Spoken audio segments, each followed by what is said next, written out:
निरन्तर रूपमा विभिन्न विषयमा छलफल गर्ने सिलसिलामा आज एउटा नयाँ विषय नयाँ स्रोत वक्ताको साथमा आजको 33औं श्रृङ्खलामा आइपुगेका छौँ। निरन्तर रूपमा यो नेपालमा बन्दबन्दीको समय सुरुवात भइसकेपछि हामीले विभिन्न स्रोत व्यक्ति मार्फत विभिन्न विषयहरूमा निरन्तर रूपमा विविध विषयमा छलफल गर्ने सिलसिलामा आज एउटा सामाजिक अभियन्ता मानवशास्त्र प्रोफेसर तथा समाजशास्त्र र मानवशास्त्र केन्द्रीय विभागका पूर्व प्रमुख प्रोफेसर डाक्टर ओम गुरुङलाई हामी आजको 33औं श्रृङ्खलाको स्रोत वक्ताको रूपमा हामी निम्त्याएका छौँ।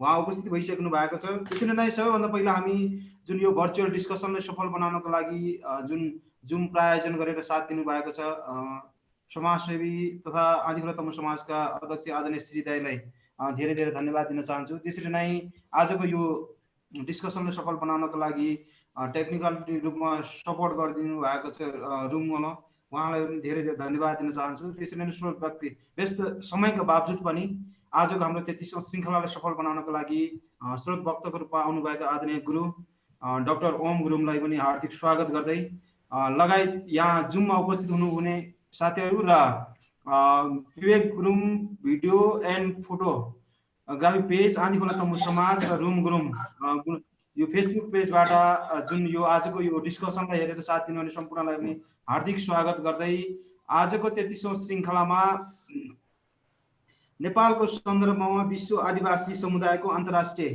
दिवसको महत्त्व विषयमा आफ्नो छोटो परिचय सहितको आफ्नो आजको प्रस्तुति राखिदिनु हुनको लागि आजको स्रोत वक्ता आदरणीय गुरु प्रोफेसर डाक्टर ओम गुरुङलाई हार्दिक अनुरोध गर्दछु। उहाँको समय करिब 50 मिनटको हुनेछ। त्यसपछि हामी क्वेसन एन्सर गर्नेछौँ। धन्यवाद विवेक भाइ। म यो भर्चुअल डिस्कसनको आयोजना गर्नको लागि जुन सहकर्मी विवेक भाइले लिनुभयो त्यसको लागि म तपाईलाई धन्यवाद दिन चाहन्छु। र यो डिस्कसन स्पोन्सर गर्ने आदिखोला तमु समाजका हाम्रो श्री तमुलाई पनि म धन्यवाद दिन चाहन्छु र यसको संयोजन गर्ने हाम्रो गुरुङ तमुजीलाई पनि धन्यवाद दिन चाहन्छु। र सबै उपस्थित अडियन्स साथीहरू तपाईहरु सबैलाई मेरो तर्फबाट छ्याजलो अभिवादन अनि तपाईहरु सबैलाई मेरो तर्फबाट स्वागत पनि गर्न चाहन्छु। अब आज मलाई चाहिँ नि यो अहिले अब यो साउनको 25 गते विश्व आदिवासी दिवस पर्दछ अगस्त 9। त्यो विश्व आदिवासी दिवसको सान्दर्भिकता, त्यसको औचित्य, त्यसको महत्त्व नेपालको सन्दर्भमा के हुन सक्छ भन्ने बारेमा यो भर्चुअल डिस्कसन मार्फत नेपालका सबै आदिवासी जनजातिहरू लगायत अरू पनि समुदायहरू जसले यसको बारेमा सुनेका छन्, देखेका पनि छन्, किनभनेदेखि हामी प्रत्येक वर्ष देशका विभिन्न चाहिँ भागमा र विशेष गरी काठमाडौँको टुडी खेलमा, खुला मञ्चमा, कहिले भिरकुती मण्डपमा एउटा व्यवस्थित ढङ्गबाट र सङ्गठित रूपबाट औपचारिक रूपबाट जनजातिका पहिचान झल्कने खालका विभिन्न कार्यक्रम सहित यो विश्व आदिवासी दिवस मनाउँदै आइरहेका छौँ। हामीले 25औं विश्व आदिवासी दिवस मनाइसकेका छौँ र अब आउने साउनको 25 गते हामीले 26औं विश्व आदिवासी दिवस मनाउने हाम्रो चाहिँ तपाईको त्यो दिन हो। तर यस पटक यो विश्वव्यापी रूपमा फैलिएको कोरोना भाइरसको संक्रमणको कारणले र सरकारको पनि त्यस्तो खालको एउटा निर्देशन छ कि कुनै पनि सभा सम्मेलनहरू धेरै मानिसहरू चाहिँ जम्मा भएर नमनाउने भन्ने खालको चाहिँ तपाईको एउटा निर्देशन चाहिँ जारी भएको छ। त्यो खालको कानुनहरू बनाएका छन्। त्यसले गर्दा यो साल हामीले विश्व आदिवासी दिवस व्यवस्थित रूपमा औपचारिक रूपमा एक ठाउँमा सबै जनजातिहरू जम्मा भएर र गैर जनजातिहरू समेतलाई पनि हामीले निम्तो गरेर औपचारिक ढङ्गबाट मनाउन सक्ने सम्भावना छैन, रहेन। तथापि हामीले यो भर्चुअल डिस्कसन मार्फत यो चाहिँ तपाईको डिस्कसनमा सहभागी हुने सबै चाहिँ तपाईँको सहभागी मित्रहरू, दाजुभाइ दिदीबहिनीहरू मार्फत विश्व आदिवासी दिवसको महत्त्व नेपालको सन्दर्भमा के रहेछ भन्ने कुरो अलिकति आफूले पनि जान्ने, बुझ्ने र आफू मार्फत अरूलाई पनि बुझाउने, सुनाउने काम चाहिँ हुन सम्भव छ, गर्न सकिन्छ भन्ने उद्देश्यले भर्चुअल डिस्कसनमा भाग लिन हामी चाहिँ तपाईँको आइरहेका छौँ। त्यसैले तपाईँहरू सबैलाई स्वागत छ फेरि पनि। र म सर्वप्रथम अलिकति यो विश्व आदिवासी दिवसको ऐतिहासिक पक्ष, कुन सन्दर्भमा, कहिलेदेखि, कसरी र के कार्यक्रम सहित विश्वभरिका आदिवासी जनजातिहरूले यो विश्व आदिवासी दिवस मनाउँछन्, यो दिवस कसको आह्वानमा मनाउन चाहिँ थालिएको हो र कसको दायित्व, जिम्मेवारी यो चाहिँ दिवसको सन्दर्भमा छ भन्ने कुरा पनि म अलिकति तपाईलाई कोट्याउन चाहन्छु। र त्योभन्दा पहिला अझै पनि यो विश्व आदिवासी दिवस मनाउनुको खास उद्देश्य के हो, किन मनाउन थालियो? संयुक्त राष्ट्रसङ्घको आह्वानमा संयुक्त राष्ट्रसङ्घले घोषणा गरे अनुरूप हामीले विश्व आदिवासी दिवस मनाउँदै आइरहेका छौँ। 25औं विश्व आदिवासी दिवस मनाइसकियो र यो किन मनाउनु पर्यो भन्ने सन्दर्भमा पनि म केही कुराहरू चाहिँ कोट्याउन चाहन्छु। यद्यपि यसबारे धेरै जसो हाम्रा आदिवासी जनजातिका अगुवाहरू, जनजाति बुद्धिजीवीहरू, जनजातिका अभियन्ताहरू परिचित नै छन्।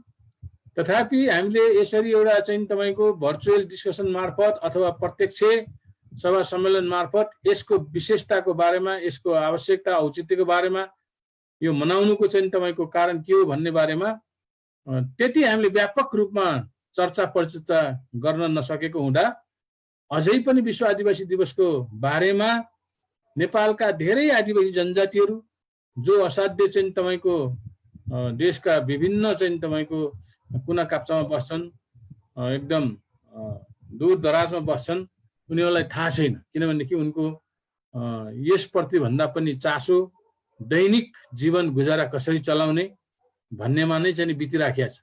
त्यसकारणले यसप्रति उनीहरूको खासै ज्ञान चाहिँ नहुनु पनि सक्छ। त्यसैले यो चाहिँ बारेमा पनि अलिकति जानकारी गराउँदा राम्रै होला भन्ने मलाई लागेको छ।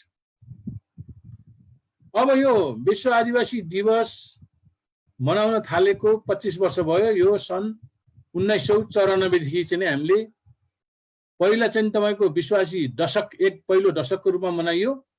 1994 देखि लिएर 2005 सम्म र 2005 देखि फेरि 2015 सम्म दोस्रो दशक पनि मनाइयो। त्यसपछि पनि विश्व आदिवासी दिवसलाई एउटा निरन्तर र नियमित दिवसको रूपमा हामीले मनाउँदै आइरहेछौँ। हामीले मात्र होइन, नेपालका आदिवासी जनजातिले मात्रै होइन, यो विश्वभरिकै आदिवासी जनजातिहरूले मनाउँछन्। र यो चाहिँ दिवस किन मनाइयो भन्ने बारेमा खास यसको चाहिँ जड कुरो के हो भनेदेखि कि संयुक्त राष्ट्र सङ्घ जसले विश्वभरिका सबै चाहिँ तपाईँको पक्षको समस्याहरू हेर्ने, त्यो समस्याहरू चाहिँ नि त्यसलाई चाहिँ सुल्टाउने, समस्याहरू निराकरण गर्नेमा पहलकदमी गर्छ। जस्तो युवाको, महिलाको, त्यसरी चाहिँ तपाईँको मानव अधिकार सम्बन्धीका, जातीय चाहिँ विभेद सम्बन्धीका सबै समस्याहरू हेर्छ र त्यो हेर्ने त्यहाँ निकायहरू पनि छन्। तर विश्वका आदिवासी जनजातिहरूको समस्या हेर्ने संयुक्त राष्ट्रसङ्घमा खासै त्यस्तो खालको निकायहरू थिएन। पहिलो कुरो त्यो। दोस्रो कुरो, विश्वभरि अहिलेको पछिल्लो तथ्याङ्क अनुसार विश्वका 90वटा देशमा 500 भन्दा बढी समुदायहरू छन् आदिवासी जनजातिका। ती 500 भन्दा बढी समुदायहरूको झन्डै चाहिँ 48 करोड जनसङ्ख्या आदिवासी जनजातिहरूको छ। त्यो जनसङ्ख्याले विश्वका अथवा ग्लोबल पपुलेसनको, विश्वभरिका समुदायहरूको जनताको झन्डै चाहिँ 3% चाहिँ जनसङ्ख्याको भाग चाहिँ ओगर्छ। तर तिनीहरूको अवस्था अत्यन्त नाजुक। उनीहरूले राजनीतिक अधिकार उनीहरूले उपभोग गर्न पाउन सकेका छैनन्।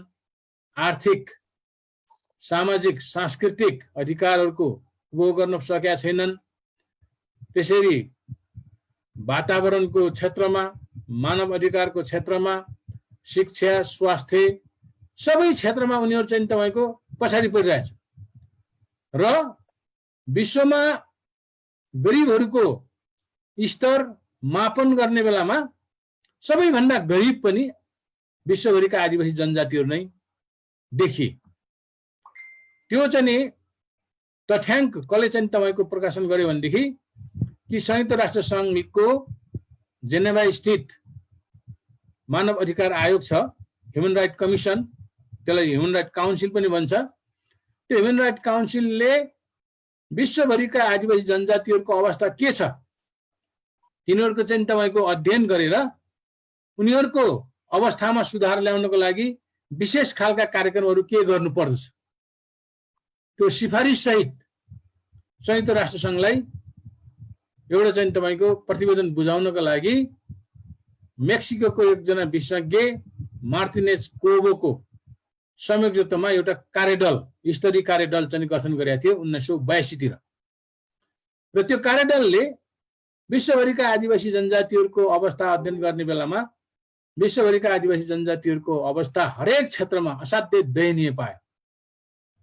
उनीहरू आर्थिक हिसाबले पनि कमजोर छन्, उनीहरू चाहिँ मानव अधिकारको उनीहरूले उपभोग गर्न पाइराखेका छैनन्, मानव अधिकार हनन भइराखेको छ, उनीहरूलाई चाहिँ तपाईको राजनीतिक अधिकारहरू पनि हनन भइराखेको छ, सामाजिक सांस्कृतिक अधिकारहरू पनि छैन, उनीहरूको भाषा, उनीहरूको संस्कृति, उनीहरूको चालचलन, उनीहरूको प्रथाजन्य कानुनहरू, उनीहरूको परम्परागत सङ्घ संस्थाहरू त्यो सबै बाह्य अतिक्रमणले उदारीकरणको नाममा, त्यसरी चाहिँ तपाईको यो ग्लोबलाइजेसन भूमन्डीकरणको नाममा, निजीकरणको नाममा ती सबै चाहिँ तपाईको पुँजीवादी अर्थव्यवस्थाले गर्दाखेरि उनीहरूको सबै चाहिँ तपाईको क्षेत्रमा ध्वस्त चाहिँ भएको, तहस-नहस भएको चाहिँ अवस्था पाए र जसले गर्दा उनीहरूलाई गरिब आफ्नो चाहिँ तपाईको भूमिबाट उनीहरू विस्थापन हुनु परेको अवस्था, उनीहरूको सांस्कृतिक, उनीहरूको भाषिक, उनीहरूको चाहिँ चालचलन सबै हराउँदै गइरहेको अवस्था फेला पारे।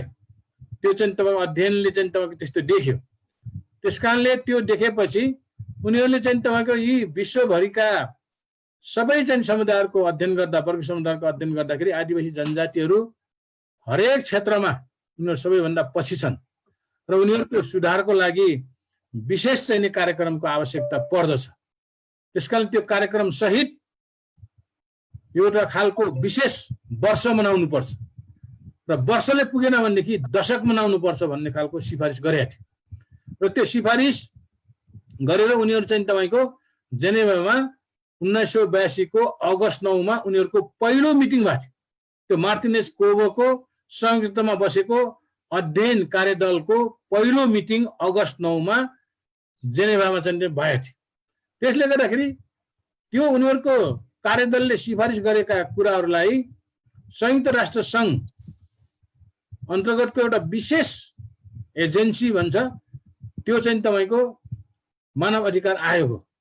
त्यो मानव अधिकार आयोगलाई संयोजक बनाएर अनि उनीहरूले चाहिँ तपाईको यो कार्यक्रमहरू सञ्चालन गर्ने, लागू गर्ने सन्दर्भमा 1993 लाई भयानामा, अस्ट्रियाको राजधानी भयानामा पहिलो चाहिँ तपाईको अन्तर्राष्ट्रिय चाहिँ तपाईको बैठक बस्यो र त्यति बेला नेपालबाट तत्कालीन प्रधानमन्त्री कृष्ण प्रसाद भट्टराईले नेपालको तर्फबाट चाहिँ भाग लिएका थिए। त्यो मानव अधिकार ह्युमन राइट काउन्सिलको चाहिँ आयोजना गरेको त्यो भयानाको कन्फरेन्समा।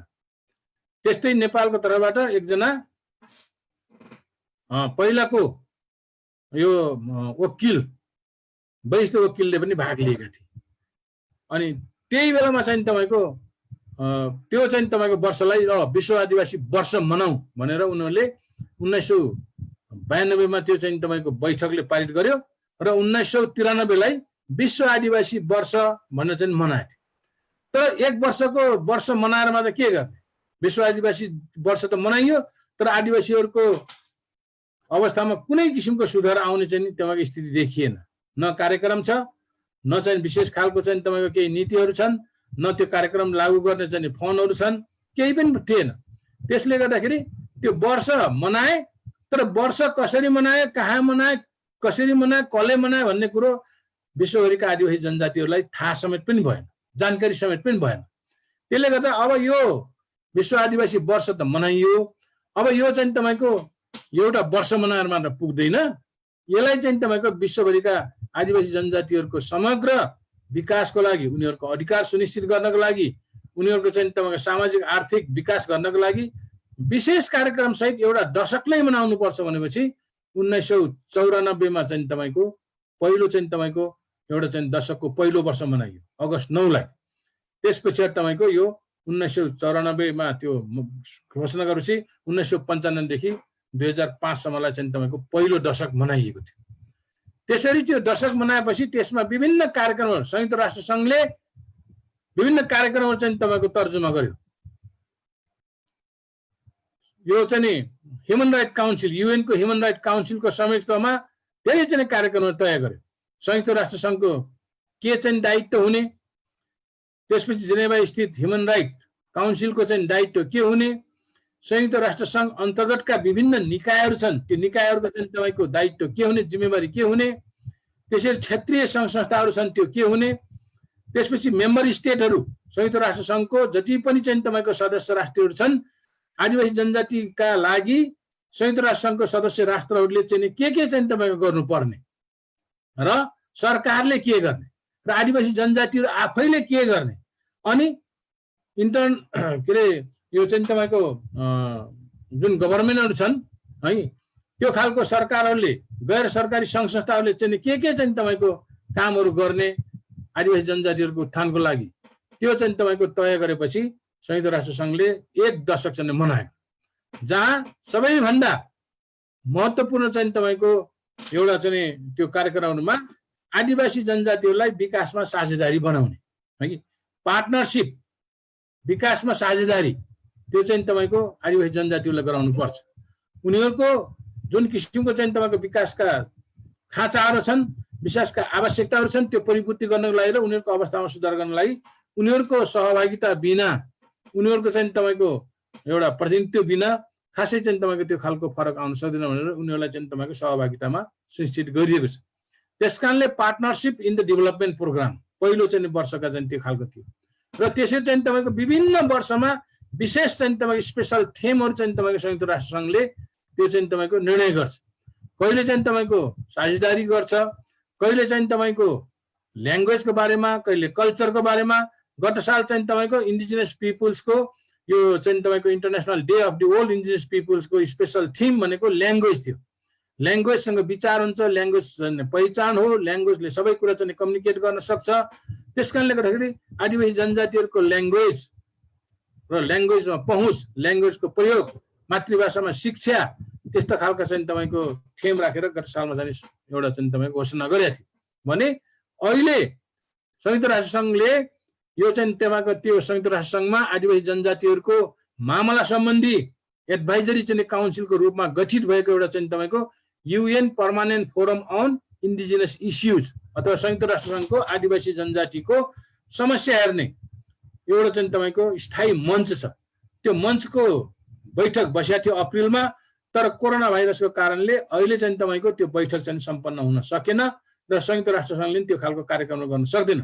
तैपनि यो अहिलेको थिम भनेको के चाहिँ राखेको छ भनेदेखि तपाईँको यो सस्टेनेबल डेभलपमेन्ट गोलको 16औं पोइन्ट, 16औं चाहिँ तपाईँको बुँदामा के रहेछ भनेदेखि तपाईँको शान्ति, त्यसपछि तपाईँको न्याय र विकासको लागि एउटा चाहिँ तपाईँको रेस्पोन्सिबल इन्स्टिट्युसन अथवा स्ट्रङ एन्ड रेस्पोन्सिबल इन्स्टिट्युसन, बलियो सबल र अति चाहिँ तपाईँको जिम्मेवार संस्था, त्यो भनेको सरकार हो, त्यो भनेको विभिन्न सङ्घ संस्थाहरू हुन्, त्यो भनेको चाहिँ तपाईँको विभिन्न एजेन्सीहरू छन्, त्यो हुनुपर्छ। त्यसले मात्र चाहिँ सस्टेनेबल डेभलपमेन्ट गोलका पोइन्ट 16 चाहिँ पुरा गर्न सक्छ भन्ने हिसाबले अहिलेको यो वर्षको थिम भनेको चाहिँ तपाईँको पिस, त्यसपछि तपाईँको जस्टिस अनि स्ट्रङ इन्स्टिट्युसन्स, त्यो चाहिँ तपाईँको राखेको छ।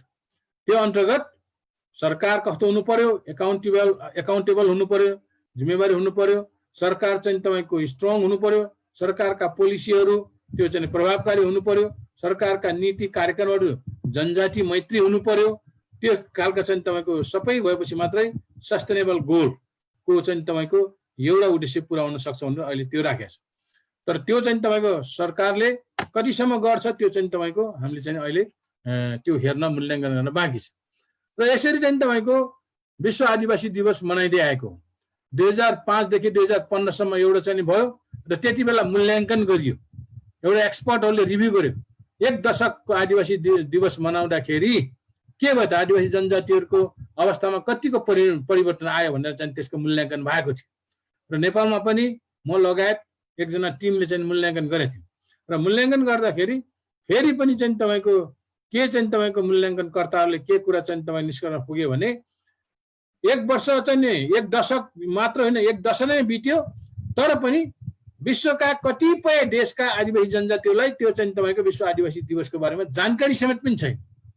त्यसकारणले उनीहरूको आर्थिक विकास, सामाजिक विकास, उनीहरूको सांस्कृतिक, उनीहरूको भाषिक, उनीहरूको चाहिँ तपाईँको परम्परागत ज्ञान, सिप, कला, प्रविधि र उनीहरूको चाहिँ तपाईँको प्रथाजन्य कानुन, सङ्घ संस्था, प्रतिनिधित्व भन्ने त परै जाओस्, तर कतिपय चाहिँ देशका आदिवासी जनजातिहरूलाई विश्व आदिवासी दशक आएको गएको समेत पनि चेतनै नै छैन भन्ने खालको त्यो चाहिँ तपाईँको मूल्याङ्कनकर्ताहरूको त्यो सिफारिस भएपछि फेरि त्यसो भए अर्को दशक थपौँ भनेर फेरि 2015 देखि तपाईँको अर्को दशक चाहिँ थपिएको 2000 चाहिँ तपाईँको 1905 देखि 2005 सम्म, 2005 देखि 2015 सम्म यसरी चाहिँ तपाईँको आदिवासी दशक 2 दशक थपियो। 2 दशक थपिएपछि पनि अब आदिवासी जनजातिहरूको यो दोस्रो चाहिँ दशकको मूल्याङ्कन कस्तो छ भन्ने कुरा हेर्नलाई हामी चाहिँ तपाईँको फेरि पनि चाहिँ तपाईँको धेरै जसोलाई यस बारेमा त्यति चाहिँ जानकारी चाहिँ छैन। र अहिले आदिवासी विश्व दशक दिवसको रूपमा संसारभरिकै आदिवासी जनजातिहरूले मनाउँछन्। उनीहरूले चाहिँ तपाईँको विविध कार्यक्रम सहित मनाउँछन् र संयुक्त राष्ट्र सङ्घमा पनि विश्व आदिवासी दिवसको सन्दर्भमा अगस्त 9 मा विशेष कार्यक्रमहरू गरेर चाहिँ तपाईँको मनाउँछन्। त्यसले चाहिँ तपाईँको जेनेभा स्थित मानव अधिकार आयोग र त्यो अन्तर्गतकाले पनि मनाउँछन्। र त्यहाँ खास गरिकन के भनेको छ भनेदेखि विश्व आदिवासी दशक मनाउने बेलामा एउटा चाहिँ जनजातिहरूको बारेमा संयुक्त राष्ट्र सङ्घले एउटा चाहिँ तपाईँको हुलाक टिकटसम्म छापेको थियो। सबै चाहिँ सरकारी संयन्त्रहरूमा सरकारले चाहिँ तपाईँको सबै चाहिँ आदिवासी जनजातिहरूको विकास सम्बन्धी मामला सम्बन्धी हेर्ने एउटा फोकल पोइन्टहरू निर्माण गर्ने, आदिवासी जनजातिहरूको सचेतनामूलक चाहिँ तपाईँको किताबहरू प्रकाशन गर्ने, त्यसमाले प्रशिक्षण दिने, उनीहरूको भाषामा मातृभाषाको चाहिँ शिक्षाको चाहिँ आयोजना गर्ने, उनीहरूको परम्परागत ज्ञान, उनीहरूको सिप, उनीहरूको प्रविधि कलालाई चाहिँ संरक्षण सम्वर्धन गर्ने र आदिवासी जनजातिहरूलाई सबल बनाउने र राष्ट्रिय मूल प्रवाहमा उनीहरूलाई पनि चाहिँ तपाईँको एकदम सजिलै उनीहरूको एक्सेस, उनीहरूको चाहिँ तपाईँको रिप्रेजेन्टेसन, उनीहरूको पार्टिसिपेसनलाई सहज तरिकाले चाहिँ ल्याउने भन्ने त्यस्तो खालको गोलहरू छन्, त्यस्तो खालको चाहिँ उद्देश्यहरू छन्। तर त्यो उद्देश्य अनुरूपको कति काम भएको छन् भन्ने कुरो अब अरू ठाउँमा चाहिँ तपाईँको नगइकन पनि हामी नेपालकै सन्दर्भमा हेऱ्यौँ भने पनि त्यसले कतिको चाहिँ तपाईँको त्यो पुरा गरेछ भन्ने कुरो हामी स्पष्ट हुन्छ। अब नेपालको सन्दर्भमा भन्ने हो भनेदेखि आदिवासी जनजातिहरूले 1993 देखि नै विश्व आदिवासी वर्ष पनि मनाएको हो। 1994 देखि अगस्त 9 लाई अहिलेसम्म हामीले निरन्तर रूपमा यसलाई चाहिँ तपाईँको भव्यताका साथ आदिवासी जनजातिहरूको अधिकारमुखी आन्दोलनकै रूपमा चाहिँ मनाइआएका छन्। यो चाहिँ तपाईँको धेरैले चाहिँ तपाईँको इन्टरनेसनल यो एउटा फेस्टिभल अन्तर्राष्ट्रिय पर्वको रूपमा पनि चाहिँ तपाईँको मान्ने चाहिँ गरेका छौँ। हामी अघि पछि केही नगरे पनि विश्व आदिवासी दिवसको दिनमा विभिन्न खालका वेशभूषा सहित आफ्नो पहिचान चाहिँ झल्काउने खालको वेशभूषा र सांस्कृतिक झाँकी सहित हामी रत्नपारमा जम्मा भइरहेछौँ, टुडीखेलमा जम्मा भइरहेछौँ, विभिन्न ठाउँमा जम्मा भएर चाहिँ हामीले एकदम भव्य साथ मनाइराखेका छौँ। अब पहिला त अझै यसलाई चाहिँ तपाईँको म जुन बेला महासचिव थिएँ त्यति बेला त हामीले चाहिँ तपाईँको रङ्गशालामै पनि मनाएको र चाहिँ तपाईँको नेपालको एउटा राजधानीमा मात्र मनाएर हुँदैन, यसलाई क्षेत्रीय स्तरमा पनि मनाउनु पर्छ भनेर पोखरामा मनाइयो, बुटोलमा मनाइयो। त्यसरी चाहिँ तपाईँको यसलाई व्यापकीकरण गर्यो र त्यसले सरकारको ध्यान आकृष्ट चाहिँ गरेको थियो र आदिवासी जनजातिहरूको स्ट्रेन्थ बल के हो भन्ने कुरो पनि सरकारले त्यति बेला मूल्याङ्कन गर्थ्यो। अन्तर्राष्ट्रिय समुदायहरू जस्तो चाहिँ त्यो अनमिनको प्रतिनिधि हाम्रो चाहिँ कार्यक्रममा आउँथे, त्यसरी चाहिँ त्यो युएनडिपीको प्रतिनिधिहरू आउँथ्यो, आइएलओको प्रतिनिधिहरू आउँथ्यो, त्यसरी चाहिँ विभिन्न संस्थाका अन्तर्राष्ट्रिय चाहिँ गैर सरकारी संस्थाका चाहिँ प्रतिनिधिहरू पनि हाम्रो कार्यक्रममा आएर चाहिँ तपाईँको उनीहरूले एउटा चाहिँ तपाईँको अवलोकन गर्ने, अब्जर्भेसन गर्ने उनीहरूले चाहिँ तपाईँको त्यसको चाहिँ रिपोर्टहरू चाहिँ तपाईँको संयुक्त राष्ट्रमा पठाउने गर्थ्यो। तर बिस्तारै बिस्तारै हामीले चाहिँ त्यस्ता कार्यक्रमहरू विशेष कार्यक्रमहरू विशेष चाहिँ तपाईँको खालले मनाउन सकिराखेका छैनौँ। तथापि त्यो चाहिँ तपाईँको मनाउने कामलाई अब यो साल के हुन्छ, अब त्यसको सबैभन्दा चाहिँ जनजातिहरूको प्रतिनिधिमूलक संस्था चाहिँ नेपाल आदिवासी जनजाति महासङ्घ हो। जनजाति महासङ्घको के छ कार्यक्रम त्यो थाहा छैन। गत साल पनि हामीले चाहिँ तपाईँको त्यो खालले चाहिँ कार्यक्रम मनाइरहेको थियौँ। तर नेपालमा धेरै चिज चाहिँ तपाईँको भएका पनि यो चाहिँ सबैको सन्दर्भमा चाहिँ सबैभन्दा पहिलो विश्व आदिवासी दिवसको सान्दर्भिकता र यसको चाहिँ औचित्य, यसको महत्त्व के थियो भनेदेखि नेपालमा आदिवासी जनजाति आन्दोलन 1991 को अथवा 2000 चाहिँ तपाईँको यो 46 को जनआन्दोलन पछि नै आदिवासी जनजातिहरूले आफ्नो अधिकारहरू खोज्या हो।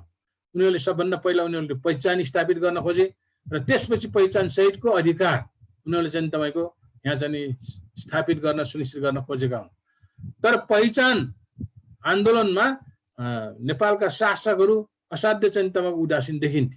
किनभनेदेखि यिनीहरूलाई पहिचान दियो भनेदेखि अधिकार माग्छन्, अधिकार माग्यो भनेदेखि तपाईँको हामीले चाहिँ तपाईँको आफ्नो अधिकारहरू सेयर गर्नुपर्छ, साझेदारी गर्नुपर्छ, बाँड्नुपर्छ। त्यसकारणले सिर्फ पहिचान भन्ने चाहिँ जुन किसिमको एउटा चाहिँ तपाईँको अवधारणा छ त्यहीमा सीमित भए त केही छैन। तर चाहिँ तपाईँको पहिचान सहितको अधिकारहरू माग्न थाल्यो भनेदेखि यो चाहिँ तपाईँको हाम्रो अधिकार कटौती हुने हुनाले यसलाई चाहिँ तपाईँको सितिमिति उनीहरूले चाहिँ तपाईँ दिन चाहेका थिएनन्। तै पनि 40 साल पछिको राजनीतिक वातावरण अलिकति फरक भएको हुनाले अलि उदार खालको चाहिँ राजनीतिक वातावरण भयो। जनजातिहरू अलिक सचेत हुन थाले, जनजातिका धेरै सङ्घ सङ्गठनहरू बन्न थाले। त्यसको दबावमा जनजातिहरूको पहिचान दिने काम भयो। 2002 को एक्टद्वारा 59 जनजातिहरू सूचीकृत भए र त्यति बेला उनले के ठाने भनेदेखि पहिचान दिउँ, उनीहरूलाई सूचीकृत गरेपछि पहिचान हुन्छ। पहिचान भनेको उनीहरूको आफ्नो वेशभूषा लगाउने, आफ्नो चाडपर्व मान्ने, उनीहरूको खानपिन खाने, त्यसरी चाहिँ तपाईँको आफ्नो चाहिँ तपाईँको संस्कृति धर्म संस्कारको संरक्षण सम्वर्धन गर्ने मात्रै भन्ने खाले चाहिँ उनीहरूले सोचेका थिए। तर जुन बेला चाहिँ तपाईँको देशमा एउटा चाहिँ 62-63 जनआन्दोलन भयो त्यति बेला हाम्रो माग अब पहिचानमा मात्र सीमित छैन। पहिचान भनेको खालि भाषा संस्कृति र हाम्रो वेशभूषा हाम्रो संस्कारमा मात्र हामी सीमित हुन चाहन्नौँ। किनभनेदेखि संस्कार संस्कृति सबैलाई प्यारो हुन्छ, त्यो सबैको लागि चाहिँ महत्त्वपूर्ण हुन्छ। तर राज्य सत्तामा नीति नियम बनाउने ठाउँमा जनजातिहरूको सहभागिता भएन भनेदेखि त्यो पहिचानले मात्र, त्यो भाषा संस्कृतिले मात्र केही पनि गर्दैन। किनभनेदेखि त्यो भाषा सम्बन्धी नियम कसरी बनाउने, नीति के बनाउने, त्यसपछिबाट तपाईँको उनीहरूको संस्कार संस्कृतिको मोडेल के हुने, राज्यले चाहिँ तपाईँको त्यसको मोडेल जुन किसिमको तय गर्छ, निर्माण गर्छ, त्यो के हुने भन्ने कुरो जसको हातमा शासन सत्ता हुन्छ, जसको हातमा अधिकार हुन्छ, जसले राज्य सञ्चालन गर्छ उसैले नै तय गर्छ। त्यस कारणले विशेष गरेर चाहिँ म चाहिँ तपाईँको त्यति बेला जनजाति महासङ्घको महासचिव भएपछि देशमा जुन किसिमको 62-63 को जनआन्दोलन राजनैतिक परिवर्तनको लागि चाहिँ चलिरहेको थियो, निरङ्कुश राजतन्त्रलाई फाल्ने, त्यसपछि सङ्घीय लोकतान्त्रिक गणतन्त्रको स्थापना गर्ने, संविधान सभाको चाहिँ निर्वाचनद्वारा चाहिँ नयाँ संविधान निर्माण गर्ने, त्यो जुन संविधान समावेशी हुनु पर्यो, जुन संविधान चाहिँ समानुपातिक हुनु पर्यो, त्यो चाहिँ तपाईँको संविधान लोकतान्त्रिक हुनु पर्यो भन्ने खालको आन्दोलनमा हामीले चाहिँ जसरी चाहिँ भाग लियौँ, त्यसपछि हामीले पहिचान मात्र सीमित गरेनौँ हाम्रो आन्दोलनलाई। हामीले पहिचान सहितको हाम्रो चाहिँ तपाईँको अधिकार हामीले चाहिँ खोज्यौँ। त्यो भने मतलब पहिचान सहितको अधिकार भनेको मतलब राज्यको नीति निर्माणको सबै तह र सबै चाहिँ तपाईँको अङ्गहरूमा सबै जातिको जातीय जनसङ्ख्याको आधारमा समानुपातिक चाहिँ प्रतिनिधित्व हुनुपर्छ र अनि सबैले चाहिँ तपाईँको समानुपातिक प्रतिनिधित्व आएर सबै चाहिँ तपाईँको अधिकार सम्पन्न हुनुपर्छ। त्यो समावेशी तरिकाले हुनुपर्छ, सबै समावेशी तरिकाले हुनुपर्छ। महिलाको, दलितको, जनजातिको, मधेसीको, इभेन चाहिँ तपाईँको गैर जनजाति जसलाई हामी चाहिँ खस आर्य भन्छौँ अहिले, ती सबैको चाहिँ मुस्लिमको, मधेसीको सबैको चाहिँ तपाईँको समानुपातिक समावेशी चाहिँ तपाईँ प्रतिनिधित्व हुनुपर्छ। र त्यो प्रतिनिधित्व सुनिश्चित गर्नको लागि अहिलेको राज्य व्यवस्था अथवा तत्कालीन त्यति बेलाको राज्य व्यवस्था एकदम एकात्मक छ। त्यो राज्य व्यवस्था एकदम अथवा केन्द्रीकृत छ। त्यस कारणले गर्दाखेरि त्यो राज्य सत्ताको संरचनामा परिवर्तन गर्नुपर्छ। त्यो संरचनामा परिवर्तन गर्ने भनेको मतलब नेपालमा सङ्घीय लोकतान्त्रिक गणतन्त्रको स्थापना गर्नु पर्यो।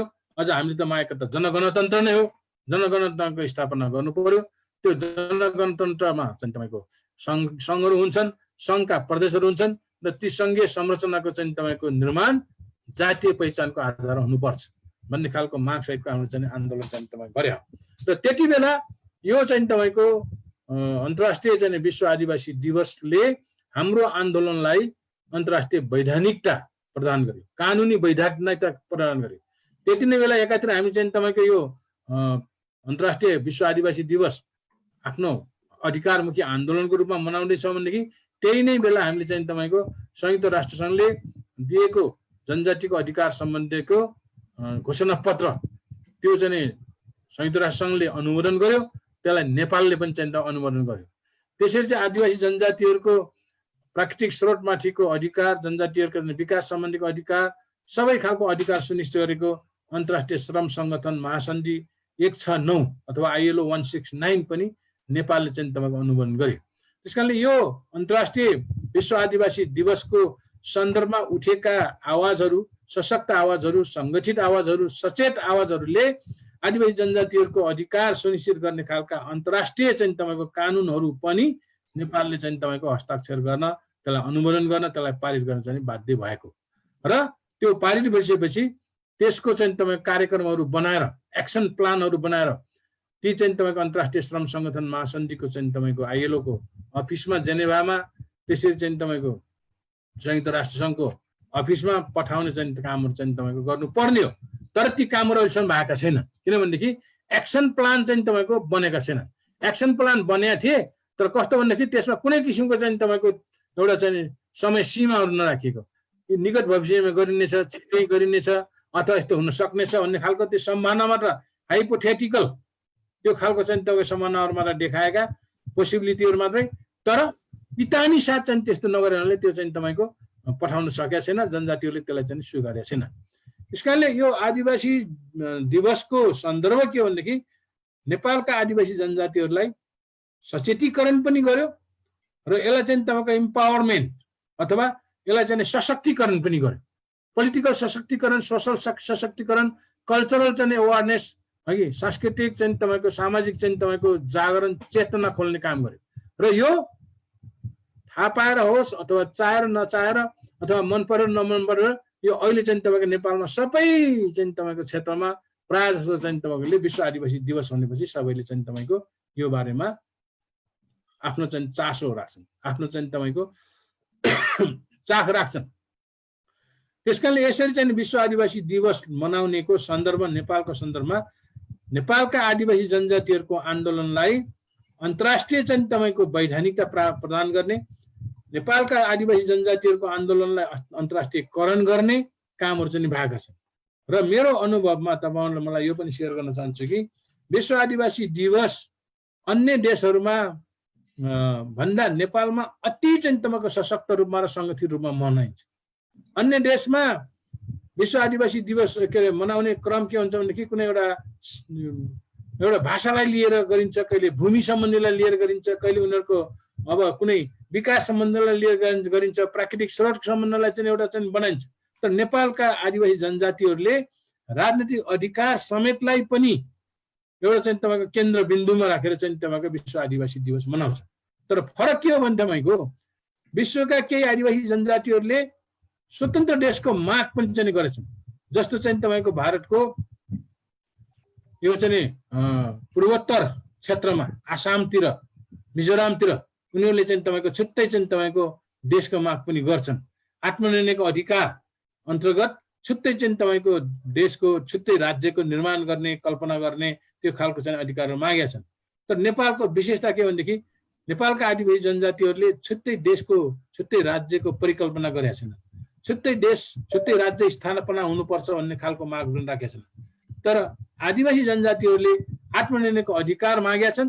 तर आत्मनिर्णयको अधिकार भनेको केन्द्रमा त्यो चाहिँ तपाईँको सेयर रुल, है त्यसमा चाहिँ तपाईँको साझेदारीको चाहिँ सत्ता मागेका छन्। जुन जातिको जति चाहिँ जनसङ्ख्या छ त्यसको अनुपातमा राज्यमा चाहिँ तपाईँको प्रतिनिधित्व हुनुपर्छ भन्ने खालको त्यो सेयर रुल मागेका छन्। र स्थानीय तहमा उनीहरूले चाहिँ सेल्फ रुल, स्वशासन मागेका छन्। त्यो स्वशासन जातीय चाहिँ क्षेत्रीय आधारमा, principle of right to self डिटर्मिनेसनको आधारमा त्यसरी मागेका छन्। त्यसकारणले युनिक एउटा चाहिँ तपाईँको विशेषता भनेको नेपालको आदिवासी जनजातिहरूको के हो त भने तपाईँको उनीहरू छुट्टै राज्यको परिकल्पना गर्दैन, स्वतन्त्र राज्यको परिकल्पना गर्दैन, तर अधिकार सम्पन्न सेल्फ रुल र सेल्फ रुलको चाहिँ तपाईँको उनीहरूले एउटा चाहिँ तपाईँको माग चाहिँ गर्दछन्। यो चाहिँ नेपालको विशेषता। यस्तो खालको मागहरू विश्वका अरू चाहिँ तपाईँको आदिवासी जनजातिहरूले गर्दैन। उनीहरूले कि त भने चाहिँ छुट्टै देशैको निर्माण गर्न खोज्छन्, अथवा चाहिँ तपाईँको राजनीतिक अधिकारलाई भन्दा उनीहरूले चाहिँ तपाईँको विकासको अधिकारलाई त्यो चाहिँ तपाईँको उनीहरूले अरू कुनै भाषा सम्बन्धीलाई लिएर, कुनै चाहिँ तपाईँको एउटा भनौँ न उनीहरूको एउटा भूमि सम्बन्धीलाई लिएर त्यो खालको चाहिँ तपाईँको मागहरू चाहिँ तपाईँको गरिराखेको पाइन्छ। र त्यो गर्नुको मतलब के हुन्छ भने नेपालमा जुन किसिमको आदिवासी जनजातिका सङ्घ संस्थाहरू छन् त्यो आदिवासी स्वयंको छ, ग्रासरुट लेभलको अर्गनाइजेसन छ। हाम्रो जनजातिहरूको आफ्नै चाहिँ जनजातिहरूको सहभागितामा उनीहरूको वर्चस्व भएको, उनीहरूको मास मोबिलाइजेसन भएको एउटा ग्रासरुट अर्गनाइजेसनहरू छन् नेपालमा। तर अरू देशमा आदिवासी जनजातिहरूको जुन किसिमको मुद्दाहरू छ त्यो आदिवासी स्वयंले नै हेरेर धेरै जसो चाहिँ तपाईँको आइएनजिओले चाहिँ तपाईँको एनजिओले चाहिँ तपाईँको हेरिराखेका हुन्छ। त्यस कारणले गर्दाखेरि उनीहरूलाई देशको राज्य सत्ताबाट राजनीतिक अधिकार चाहिँ माग गर्ने भन्दा पनि त्यो विकासे संस्थाहरूको जे चाहिँ तपाईँको एउटा भनौँ न उनीहरूको एजेन्डा हुन्छ त्यो एजेन्डामा उनीहरू चाहिँ फसिरहेका छन्। त्यस कारणले नेपालको आदिवासी जनजाति आन्दोलन र अन्य देशका आदिवासी जनजाति आन्दोलनमा अलिकति फरक छ। त अहिले आएर आदिवासी जनजातिहरूले नेपालमा 62-63 को जनआन्दोलनसम्मको बेला हेर्ने हो भनेदेखि धेरै उपलब्धिहरू प्राप्त गरेका छन्। नेपालको आदिवासी जनजातिको चाहिँ आन्दोलनलाई विश्व आदिवासी जनजाति आन्दोलनमा सबैभन्दा अग्रपन्थीमा राखिन्छ। विश्वका चाहिँ तपाईँको विभिन्न चाहिँ तपाईँको मञ्चहरूमा विश्वका विभिन्न समुदायहरूले नेपालको आदिवासी जनजाति आन्दोलनलाई निकै राम्रो तरिकाले हेर्छन् र निकै राम्रो चाहिँ तपाईँको सम्मान गर्छन्। त्यसलाई चाहिँ तपाईँको एक किसिमको चाहिँ तपाईँको भनौँ न रिकग्नाइज पनि गर्छन्। तर 62-63 को जनआन्दोलन पछि नेपालको आदिवासी जनजाति जुन किसिमको एउटा चाहिँ तपाईँको उचाइमा पुग्नु पर्ने हो, जसरी चाहिँ तपाईँको यसले चाहिँ तपाईँको आफ्नो अधिकार स्थापित गर्ने क्रममा यसले एउटा चाहिँ नयाँ चाहिँ इतिहास कायम गर्नुपर्ने त्यो भने चाहिँ तपाईँको खस्केर गइरहेछ। त्यसको कारण त के त भने तपाईँको अब तपाईँहरू सबैलाई थाहा भएको कुरा हो, 62-63 को जनआन्दोलन पछि भएको पहिलो संविधान सभाको बेलामा आदिवासी जनजातिलाई हेर्ने दृष्टिकोण संविधान सभाको फरक थियो। त्यहाँ आदिवासी जनजातिहरूको पहिचान सम्बन्धी, उनीहरूको आत्मनिर्भरको अधिकार सम्बन्धी, उनीहरूको चाहिँ तपाईँको समानुपातिक समावेशी प्रतिनिधित्व सम्बन्धी, उनीहरूको भाषा संस्कृति सम्बन्धी धेरै चाहिँ तपाईँको संवेदनशील, धेरै चाहिँ सिम्पेथेटिकल्ली अघि हेर्ने हाम्रा चाहिँ तपाईँको सभासदहरू पनि थिए। झन्नै चाहिँ 2/3 सभासदहरूको बहुमतले आदिवासी जनजातिहरूको पहिचान सहितको संघीयता र त्यो पहिचान सहितको चाहिँ संविधान र संघीयता चाहिँ निर्माण गर्ने चाहिँ एउटा खालको वातावरण बनिसकेको थियो। तर यो देशका चाहिँ तपाईँको जुन किसिमको चाहिँ तपाईँको एउटा भनौँ न शासकहरू छन्, ती शासकहरूले आदिवासी जनजातिहरूलाई त्यो पहिचान सहितको संघीयता, पहिचान सहितको संविधान दिन चाहेनन् र बरु त्यसको बदलामा उनीहरूले चाहिँ तपाईँको त्यो चाहिँ संविधान जारी गर्नुभन्दा संविधान सभा नै विघटन गराए। त्यसपछि आदिवासी जनजातिको आन्दोलनमा एकदम कुथराघात भएको छ र आदिवासी जनजातिहरूले आफ्नो चाहिँ तरिकाले आन्दोलनहरू उठाउन सकेका छैन। त्यसको कारण त एक त पहिला चाहिँ आदिवासी जनजातिप्रति राज्यको हेर्ने दृष्टिकोण, राज्य असाध्य अनुदार बनेर गएछ, असंवेदनशील बनेर गइरहेछ, राज्य असाध्य क्रूर पनि बनेर गएछ र आक्रामक पनि बन्दै गएछ। आदिवासी जनजातिहरू त्यसपछि त आदिवासी जनजातिहरूले प्राप्त गरेका हक अधिकारहरू चाहिँ तपाईँको एकदम कट डाउन गर्ने, त्यसलाई चाहिँ तपाईँको कम गर्दै जाने, उनीहरूले पाएका सेवा सुविधाहरू कसदै जाने, त्यो खालको चाहिँ तपाईँको भएको छ। अन्तरिम संविधानमा आदिवासी जनजातिहरूका मागहरू धेरै चाहिँ सम्बोधन भएका थिए, तर ती सम्बोधन भएका मागहरू संविधान जारी भएपछि अहिले चाहिँ हामीले चाहिँ त्यति पाउन सकिन्न। त्यस कारणले गर्दाखेरि हाम्रो हक अधिकारहरू जसरी चाहिँ तपाईँको एउटा 62-63 को जनआन्दोलन बेलासम्म एउटा सुनिश्चित भएका थिए, ती आन्दोलनहरू चाहिँ कमजोर चाहिँ तपाईँको हुँदै गएका कारणले गर्दाखेरि हामीले चाहिँ ती सबैहरू प्राप्त गर्न सकेका छैनौँ। र यसमा राज्य त विभेदकारी छँदैछ, राज्य दमनकारी पनि छँदैछ, राज्य चाहिँ एक्सक्लुजनरी हुन्छ, त्यो चाहिँ तपाईँको उसलाई एक्सक्लुड गर्ने, उसलाई चाहिँ तपाईँको बहिष्करण पार्ने खालको त्यस्तो खालको चाहिँ तपाईँको त छँदैछ। तर पनि फेरि जनजाति स्वयं पनि हामी आफैको पनि कमजोरीले गर्दाखेरि हाम्रो आन्दोलनहरू पनि शिथिल बन्दै गए। हामीले विश्व आदिवासी दिवस जुन पैमानामा, जुन हैसियतले, जुन चाहिँ तपाईँको तामदामका साथ जुन खालको चाहिँ तपाईँको सहभागिताका साथ हामीले चाहिँ तपाईँको सुरुमा हामीले चाहिँ तपाईँको 62, 63, 64, 65सम्म मनाइयो। त्यसपछि ती आन्दोलनहरू पनि जुन रूपी मनाइने त्यस्तो खालका चाहिँ तपाईँको हाम्रो चाहिँ तपाईँको विश्व आदिवासी दिवसहरू पनि हामीले मनाउन सकेनौँ। हामीले चाहिँ तपाईँको टुडी खेलमा मनाउँथ्यौँ, हामीले रङ्गशालामा मनाउँथ्यौँ, तर पछि हामीले त्यो गर्न नसकेर हामीले चाहिँ एउटा कोठामा सीमित हुनुपर्ने, कहिले त्यसलाई पनि चाहिँ तपाईँको एउटा नाम मात्रको औपचारिकतामा सीमित गर्नुपर्ने स्थितिहरू भइरहेछ। त्यो भनेको के भनेदेखि तपाईँको विश्व आदिवासी दिवसको जुन चाहिँ तपाईँको दिवस मनाउने तौर तरिका हो, मान्छेलाई सहभागिता गराउने खालको जुन किसिमको चाहिँ तपाईँको अवस्था हो, त्यो कमजोर हुनुको मतलब हाम्रो आन्दोलन चाहिँ कमजोर भयो। हामीले चाहिँ तपाईँको केही गर्न सकेनौँ, आदिवासी जनजातिलाई परिचालित गर्न सकेनौँ। त्यो नसक्नुको खास कारण अब राज्यले तिमीहरूको केही समस्या छैन, सबै चाहिँ राज्यले सम्बोधन गरिसकेका छौ भन्ने हिसाबले पनि हेर्ने, कहिले चाहिँ तपाईँको त्यसलाई चाहिँ तपाईँको अझै जति सकिन्छ त्यति दबाउन चाहिँ तपाईँको गर्ने, संविधानहरूमा फेरि विवेककारी कानुन राख्ने, धर्मनिरपेक्षका कुराहरू चाहिँ तपाईँको, त्यसरी भाषा सम्बन्धीका जुन किसिमका जुन आदिवासी जनजातिका मूल मुद्दाहरू पहिलाका त्यो चाहिँ तपाईँको सबै हटाइएको छ, अथवा राखे पनि त्यो घुमाउरो पाराले फेरि चाहिँ तपाईँको हिन्दू धर्मलाई नै, नेपाली खस भाषालाई नै बल पुग्ने किसिमले चाहिँ राखियो। त्यो चाहिँ संविधानले त्यस्तो खालको चाहिँ गर्यो। जातिको आधारमा, भाषाको आधारमा, धर्मको, लिङ्गको, वर्गको, क्षेत्रको आधारमा गरी विभेदहरू चाहिँ निरन्तर रूपमा चाहिँ गरिराखेको छ। त्यस कारणले अहिले आदिवासी जनजातिहरूले विश्व आदिवासी दिवसबाट मनाएपछि जसरी हामीले चाहिँ तपाईँको धेरैभन्दा धेरै चाहिँ तपाईँको जनजातिहरूलाई सहभागी गराउन सकिन्थ्यो, त्यो अवस्था चाहिँ अहिले रहेको छैन। त्यस कारणले विश्व आदिवासी दिवसको धेरै नै चाहिँ तपाईँको महत्त्व छ, धेरै नै सान्दर्भिकता छ, औचित्य पनि धेरै छ, तर चाहिँ तपाईँको त्यसको औचित्यता हामीले पुष्टि गर्न सकेका छैनौँ, त्यसको महत्त्वलाई हामीले चाहिँ तपाईँको बुझाउन सकिराखेका छैनौँ, त्यसको आवश्यकताको पनि महसुस पनि गर्न सकिराखेका छैनौँ। त्यसले गर्दा यो औपचारिकतामा सीमित हुने खालको अहिले चाहिँ हाम्रो चाहिँ दिवसहरू भइराखेका छन्। त्यसले गर्दा अहिले त जनजातिका चाहिँ तपाईँको प्राकृतिक स्रोत सम्पदामाथि राज्यले चाहिँ तपाईँको एक किसिमले के गरिरहेछ भनेदेखि तपाईँको हस्तक्षेप गरिराखेको छ। हाम्रा भूमिमाथि हस्तक्षेप गरिरहेछ। हाम्रो चाहिँ वन जङ्गल, प्राकृतिक स्रोत सम्पदा, जल जमिन सबै चाहिँ तपाईँको खोसिरहेछ। हाम्रो चाहिँ तपाईँको मान्छेहरू आफ्नो चाहिँ पुर्खौली भूमिबाट विस्थापित भइराखेका छन्। तपाईँहरूले हेर्नुभयो गुठी विधेयक ल्याएर चाहिँ तपाईँको नेवारहरूको निजी गुठीलाई सरकारीकरण गर्न खोजेका थिए। त्यो झन्डै चाहिँ नेवारहरू त्यति बेला जागे हुनाले त्यो गुठी चाहिँ केही गर्न सकेन। खोक्नामा अहिले पनि चाहिँ तपाईँको त्यहाँ चाहिँ विकासको नाममा, फास्ट ट्र्याक चाहिँ बनाउने नाममा, त्यसरी चाहिँ तपाईँको विद्युतको एउटा चाहिँ तपाईँको लाइन प्रशासन गर्ने, त्यहीमा स्मार्ट सिटी बनाउने, हरेक किसिमको निहुले खोक्नाका चाहिँ तपाईँको सांस्कृतिक सम्पदाहरू, ऐतिहासिक चाहिँ तपाईँको सम्पदाहरू त्यो नष्ट गर्ने, त्यहाँको चाहिँ तपाईँको नेवारहरूको पुर्खौली भूमिहरूलाई कब्जा गर्ने र त्यहाँको मिलिट्रीको ब्यारेक राख्ने कामहरू चाहिँ भइरहेका छ। त्यसरी चाहिँ तपाईँको जहाँ जहाँ चाहिँ आदिवासी जनजातिहरूको घना बस्ती छ, जहाँ जहाँ उनीहरूको प्राकृतिक स्रोत सम्पदा घना छन्, एकदम चाहिँ तपाईँको धनी छ, त्यहाँ चाहिँ तपाईँको कहिले राष्ट्रिय निकुञ्जको नाममा होस् कि कहिले चाहिँ तपाईँको संरक्षण चाहिँ तपाईँको क्षेत्रको नाममा अथवा चाहिँ तपाईँको हन्टिङ रिजर्भको नाममा ती सबै चाहिँ भइरहेका छन्। उनीहरूलाई चाहिँ तपाईँको आफ्नो भूमिबाट विस्थापित गरिएको छ। राष्ट्रिय निकुञ्ज खोलेर चाहिँ तपाईँको त्यो निकुञ्जको वरिपरि बसेर जुन किसिमको जीवनयापन गर्ने, जस्तो चेपाङ जस्ता, त्यहाँ चाहिँ तपाईँको दराई जस्ता, त्यहाँका चाहिँ तपाईँको अनि यो चाहिँ दनुवारहरू जस्ता चाहिँ तपाईँको थारूहरू, तामाङहरू, ती सबैलाई चाहिँ तपाईँको विस्थापन गरिएको छ। र त्यहाँ चाहिँ तपाईँको हस्तक्षेप गरेर उनीहरूलाई त्यहाँ प्रवेश पनि दिइन्न। उनीहरूको जीवनयापन त्यसैमा थियो। हिजोको भूमि, जल जमिन, प्राकृतिक स्रोतमाथि, खोलामा माछा मार्न दिइन्न, वन जङ्गलबाट चाहिँ तपाईँको तामा टुसाहरू चाहिँ हरियो सागपात टिप्न दिइन्न, त्यहाँ दाउरा बटुल्न दिइन्न, त्यहाँभित्र कुनै किसिमको चाहिँ तपाईँको प्रवेश गर्नसम्म पनि दिइन्न।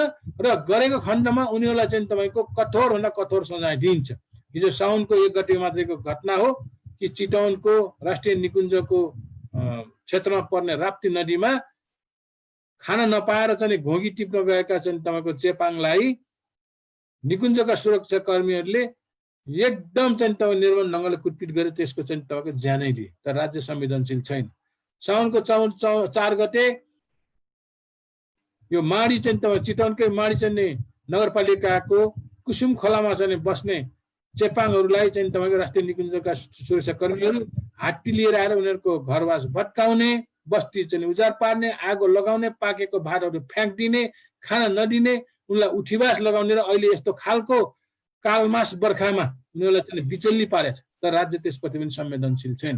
त्यस्ता घटनाहरू कैयौँ छन्। त्यस कारणले गर्दाखेरि अहिले आदिवासी जनजातिको आन्दोलन यो सबै के कारणले भन्दाखेरि आदिवासी जनजाति आन्दोलन कमजोर भयो। हामीलाई चाहिँ तपाईँको हेप्नसम्म चाहिँ तपाईँको हेपिराखेको छ। अहिले चाहिँ तपाईँको आदिवासी जनजातिहरूले भनेको ठाउँमा बस्न पाइरहेछन्, उनीहरूले काम गर्न पाइरहेछन्, उनीहरूको प्रतिनिधि चाहिँ मूलक संस्थाहरूले पनि खासै केही चाहिँ तपाईँको त्यस्तो खालको सशक्त चाहिँ आवाज उठाउन सकेका छैनन्, अनि त्यस्तो खालको चाहिँ काम गर्न पनि सकिरहेका छन्। त्यसले गर्दाखेरि यी सबैको सन्दर्भमा अझै पनि आदिवासी जनजातिहरूलाई सङ्गठित गर्ने र उनीहरूलाई चाहिँ सचेत बनाउने, आफ्नो अधिकारप्रति, आफ्नो संस्कृतिप्रति, आफ्नो भाषाप्रति, आफ्नो प्रतिनिधित्वप्रति, सहभागिताप्रति, विकासमा साझेदारीप्रति उनीहरूलाई अझ पनि चाहिँ तपाईँको सङ्गठित र सचेत बनाउने यो चाहिँ तपाईँको एउटा अवसर भनेको विश्व आदिवासी दिवस हो। त्यति बेला धेरै कोही रमाइलो गर्नको लागि पनि आउँछन्, कोही आफ्नो सांस्कृतिक पहिचान देखाउने हिसाबले आउँछन्, केही चाहिँ तपाईँको अधिकारको लागि लड्ने हिसाबले पनि आउँछन्। त्यस कारणले गर्दाखेरि त्यो पनि हामीले चाहिँ तपाईँको अहिले विश्व आदिवासी दिवस अहिले कोरोना भाइरसको कारणले मनाउन सकिन्न। यसलाई पनि यस्तै गरी बिस्तार बिस्तार हामीले छोड्दै जाने हो भनेदेखि आदिवासी जनजातिहरूको हक अधिकारहरू योभन्दा पनि अझ चाहिँ तपाईँको तल्लो स्तरमा पुग्छ। त्यस कारणले विश्व आदिवासी दिवस नेपालको सन्दर्भमा नेपालका आदिवासी जनजातिहरूलाई सचेत बनाउने, नेपालका शासक वर्गहरूलाई खबरदारी गर्ने, नेपालका अन्य चाहिँ गैर आदिवासी जनजातिहरूलाई चाहिँ तपाईँको आदिवासी जनजातिहरूको हक अधिकार सम्बन्धी सचेत बनाउने, उनीहरूलाई जानकारी चाहिँ दिने यो खालको चाहिँ अवसर हो। त्यस कारणले हाम्रो सन्दर्भमा विश्व आदिवासी दिवसको महत्त्व अति नै चाहिँ तपाईँको धेरै छ, अति नै चाहिँ तपाईँको यो सान्दर्भिक छ भन्ने मलाई लाग्छ। र यो चाहिँ पनि हामीले मनाउन छोड्ने भनेदेखि आदिवासी जनजातिहरूको अधिकार सम्बन्धी हामीले चाहिँ तपाईँको अरू खालको चाहिँ कार्यक्रमहरू चाहिँ तपाईँको खासै गर्न सकिएला, आन्दोलन गर्न सकिएला भन्ने चाहिँ अवस्था अहिले चाहिँ तपाईँको रहेन। त्यस कारणले यो विश्व आदिवासी दिवस संयुक्त राष्ट्र सङ्घले यो घोषणा गर्यो। नेपालमा पनि यसको चाहिँ तपाईँको सरकारले पहिला पहिला निकै चाकसार गरेका थियो। अब अहिले चाहिँ तपाईँको त्यो खालको अवस्था चाहिँ तपाईँको देखिँदैन र विश्व आदिवासी दिवसको एउटा चाहिँ तपाईँको जुन किसिमको सन्दर्भ हो त्यो सन्दर्भ संयुक्त राष्ट्रले घोषणा गर्यो। तर यसमा संयुक्त राष्ट्रसङ्घ पनि आफ्नै पनि एउटा कमजोरी के छ भनेदेखि तपाईँको संयुक्त राष्ट्रसङ्घले घोषणा गर्यो र संयुक्त राष्ट्रसङ्घमा विश्वका आदिवासी जनजातिहरूको समस्या हेर्नको लागि एउटा चाहिँ तपाईँको UNFPAII भन्ने चाहिँ संयुक्त राष्ट्रसङ्घको स्थायी मञ्च खोल्यो। तर त्यो स्थायी मञ्चलाई संयुक्त राष्ट्रसङ्घले त्यसलाई चाहिँ तपाईँको एउटा अधिकारमुखी एउटा चाहिँ भनौँ न एउटा संस्थाको रूपमा चाहिँ त्यसलाई मान्यता दिन सकेका छैन। त्यसलाई भोलिन्टेरी है कि एडभाइजरी चाहिँ तपाईँको भूमिका खेल्ने एउटा खालको चाहिँ तपाईँको एडभाइजरी चाहिँ तपाईँको बडीको रूपमा मात्रै मान्यता दिएछ। र त्यसको लागि फेरि चाहिँ तपाईँको कुनै पैसाहरू पनि खासै संयुक्त राष्ट्रले नियमित बजेटहरू छुट्याएको छैन। त्यसलाई चाहिँ तपाईँ के रहेछ भने तपाईँको भोलिन्टेरी फन्डहरू जसले चाहिँ तपाईँको राज्यले दिए पनि भयो नदिए पनि भयो, भोलिन्टेरी फन्डहरू चाहिँ खडा गरेर चाहिँ तपाईँको त्यसको कार्यक्रम सञ्चालन गर्ने भन्ने छ। त्यसबाट संयुक्त राष्ट्र सङ्घ अब अलिकति चाहिँ तपाईँको आदिवासी जनजातिहरूप्रति कतिको चाहिँ तपाईँको संवेदनशील छ भन्ने कुरोमा पनि प्रश्न चिन्हहरू उठ्या छन्। त्यस कारणले डाक्टर हर्क गुरुङले के भन्नुभएको थियो भनेदेखि यो संयुक्त राष्ट्र सङ्घको पर्मानेन्ट फोरम भन्ने त यो त एउटा झमेला मात्रै रहेछ है, एउटा चाहिँ तपाईँको एउटा झम्पाट मात्रै रहेछ, इस्युज हो, यो झमेला हो। त्यस कारणले समस्यालाई समस्याको रूपमा हेर्ने भन्दा नि एउटा झमेलाको रूपमा चाहिँ हेर्ने हुनाले यसले चाहिँ तपाईँको खास त्यस्तो खालको चाहिँ तपाईँको एउटा राम्रो चाहिँ तपाईँको गति लिन नसक्यो भन्ने थियो। अब संयुक्त राष्ट्रले आह्वान गर्छ तर राष्ट्रलाई चाहिँ तपाईँको पक्ष राष्ट्रहरूले अथवा चाहिँ त्यसका मेम्बर राष्ट्रहरूले त्यसलाई चाहिँ राम्रोसँग कार्यान्वयन गर्दैन, त्यसको अनुगमन संयुक्त राष्ट्रले गर्दैन। गरे पनि भयो नगरे भयो, त्यो भोलिन्टियरी संस्थाले आह्वान गरेको बनाएको कार्यक्रमहरूलाई यहाँका चाहिँ उसले एउटा उनीहरूलाई चाहिँ नैतिक है मोरल अब्लिगेसन चाहिँ उनको छ है, नैतिक चाहिँ तपाईँको जिम्मेवारी चाहिँ तपाईँको देखिन्छ मेम्बर राष्ट्रहरूले गर्ने काममा आदिवासी जनजातिहरूको लागि। तर चाहिँ तपाईँको त्यो म्यान्डेटरी छैन, त्यो गर्नै पर्ने बाध्यकारी चाहिँ तपाईँको छैन। त्यसले गर्दाखेरि यो चाहिँ जनजातीय आन्दोलन जति चाहिँ बलियो भयो, जति उसमा चाहिँ तपाईँको सशक्त भयो, सङ्गठित भयो, त्यति चाहिँ यहाँको राज्यले गर्ने हो। हामीले जुन बेला चाहिँ तपाईँको विश्व आदिवासी मनाइन्थ्यो त्यति बेला राज्यले पैसा पनि चाहिँ तपाईँको हाल्थ्यो, मेरो पालामा म आदिवासी जनजाति महासङ्घको महासचिव हुने बेला राज्यले चाहिँ 20 लाखसम्म त्यो विश्व आदिवासी दिवसको कार्यक्रम मनाउनु, सप्ताहव्यापी कार्यक्रम मनाउनु। अहिले दिन्छ दिँदैन त्यो मलाई थाहा छैन, तर जहाँसम्म दिन्छ मैले चाहिँ अहिले चाहिँ तपाईँको त्यस राज्यले पैसा दिँदैन। किनभनेदेखि यो अहिलेको हाम्रो आदिवासी जनजाति उत्थान राष्ट्रिय प्रतिष्ठान छ, त्यसमा जनजातिको कार्यक्रमहरूको सबै बजेटहरू कटाइदिएछ भनेपछि त्यो विश्व आदिवासी दिवसको कार्यक्रम मनाउने पैसा सरकारले दिन्छ जस्तो मलाई लाग्दैन। त्यस कारणले गर्दा जुन बेला चाहिँ आदिवासी जनजातिहरू चाहिँ सङ्गठित हुन्छन्, उनीहरू चाहिँ तपाईँको उनको एउटा अधिकारमुखी आन्दोलन सशक्त हुन्छ, त्यति बेला राज्य गल्छ, राज्य कमजोर हुन्छ र उनीहरूले चाहिँ तपाईँको आदिवासी जनजातिको माग गर्ने अनुसारको सबै कार्यक्रम दिन्छ, बजेट पनि दिन्छ, नीति नियमहरू बनाउँछ। अनि चाहिँ हामी चाहिँ तपाईँको कमजोर भयो भनेदेखि त्यसले चाहिँ तपाईँको हेप्दै जान्छ। त्यस कारणले अहिले हामी हेपिएको अवस्थामा छौँ, हामी चेपिएको अवस्थामा छौँ, विभेदमा परेका छौँ। हामीले हाम्रो चाहिँ तपाईँको कतिपय चाहिँ तपाईँको हाम्रो आफ्नै कमी कमजोरीहरू छन्। हामीले चाहिँ तपाईँको हिजो पहिचान भनेर हामीले पहिचानको आधारमा नेपालको चाहिँ सङ्घीय संरचनाको निर्माण गर्नुपर्छ भन्ने माग गर्यौँ। तर हाम्रै आदिवासीका नेताहरू अहिले चाहिँ तपाईँको जिम्मेवार पदमा पुगेका छन्, तर उनीहरू चाहिँ तपाईँको पहिचानको सान्दर्भिक देख्दैन। त्यस कारणले तमुहान राख्नुपर्नेमा अहिले चाहिँ तपाईँको गण्डकी राखेका छन्, यहाँ चाहिँ तपाईँको नेवा टामसालिङ राख्नुपर्नेमा अहिले चाहिँ तपाईँको बागमती राखेका छन्, त्यसरी चाहिँ तपाईँको थरुहट राख्नुपर्नेमा चाहिँ कर्णाली राखेका छन् है। त्यस्ता खालका चाहिँ तपाईँको एउटा चाहिँ तपाईँको हाम्रै जनजातिका चाहिँ अगुवाहरू, जनजातिका बुद्धिजीवीहरू पनि आफ्नो अर्थको अनर्थ लगाउने, अपव्याख्या गर्ने, पहिचानको अपव्याख्या गर्ने, त्यसले गर्दाखेरि तपाईँको हाम्रो आन्दोलनलाई अलिकति शिथिल बनाउनमा हाम्रै आदिवासी जनजातिका अगुवाहरूको पनि, जनजाति बुद्धिजीवीहरूको पनि त्यो खालको चाहिँ हात देखिन्छ। त्यसले गर्दा अब हामीले विश्व आदिवासी दिवसको सन्दर्भमा हामीले चाहिँ तपाईँको सरकारका कमी कमजोरी, सरकारले चाहिँ हामीप्रति गर्ने विभेद, यहाँको कानुनले गर्ने विभेद, यहाँको चाहिँ तपाईँको शासकले गर्ने विभेद त छँदैछ, त्यसको विरुद्धमा हामी सङ्गठित हुनुपर्ने आवश्यकता छँदैछ, त्यसको विरुद्धमा चाहिँ तपाईँको आवाज उठाउनु पर्ने चाहिँ आवश्यकता त छँदैछ। तर हामी आफ्नै चाहिँ तपाईँको पनि कमी कमजोरी के छ, हाम्रो चाहिँ तपाईँको एउटा भनौँ न अवस्था के हो, त्यो बारेमा पनि हामी आफैले समीक्षा गरेर त्यो समीक्षा अनुसार हामीले चाहिँ तपाईँको हाम्रा एउटा कमी कमजोरीलाई सुधार्नु पर्ने आवश्यकता चाहिँ देखिन्छ।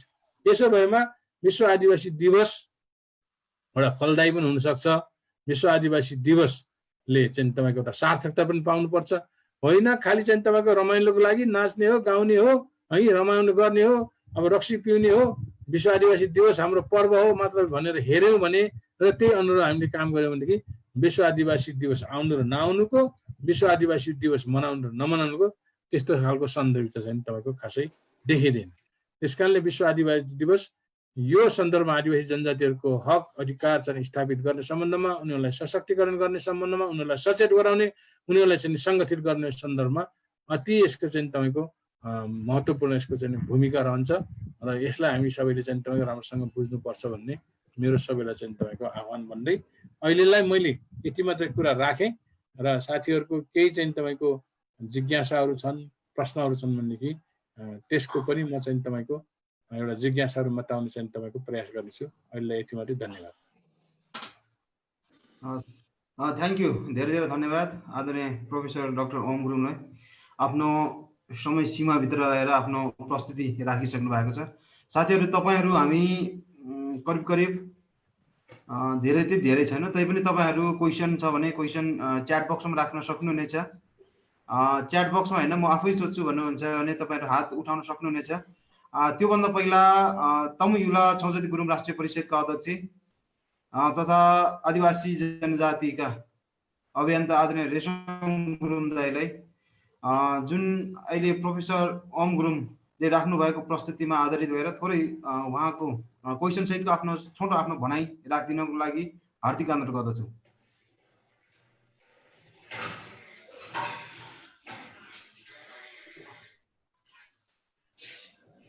सबैलाई नमस्कार, छ्याजलो हजुर। होइन मेरो त केही छैन, डाक्टर साहबको प्रस्तुतिमा मेरो कुनै चाहिँ फरक मत राख्नुपर्ने कुरा छैन। एकदमै धेरै ज्ञानवर्धक उहाँको प्रस्तुतिको लागि डाक्टर साहबलाई धेरै धेरै धन्यवाद। विवेक भाइको इनिसिएसनमा यस किसिमको कार्यक्रमहरूको जुन निरन्तरता भइराखेको छ त्यसको लागि पनि विवेक भाइ र उहाँको टिमलाई म धेरै धेरै धन्यवाद दिन चाहन्छु। आदिवासी जनजातिहरूको आन्दोलनलाई चाहिँ अझै बलियो रूपमा अगाडि बढाउनको निम्ति चाहिँ विश्व आदिवासी दिवसलाई चाहिँ अधिकारको लडाईको रूपमा चाहिँ लडाईको एउटा दिवसको रूपमा चाहिँ अगाडि बढाउनु पर्छ भन्ने कुरा जुन डाक्टर साहबले राख्नु भएको छ, मेरो त्यसमा चाहिँ कुनै अर्को फरक मत छैन। मेरो समर्थन र साथ रहेको कुरा निवेदन गर्छु। धन्यवाद। छ्याजल हजुर। थ्याङ्क यू रेशम दाई। त्यसरी नै आदरणीय गुरु मानवशास्त्रीका प्राध्यापक मान सर हुनुहुन्छ, जुन ओम सरले राख्नु भएको आफ्नो प्रस्तुतिमा तपाईँको केही सल्लाह सुझाव केही छ भने राखिदिनुको लागि छोटोमा राखिदिनुको लागि अनुरोध गर्छु।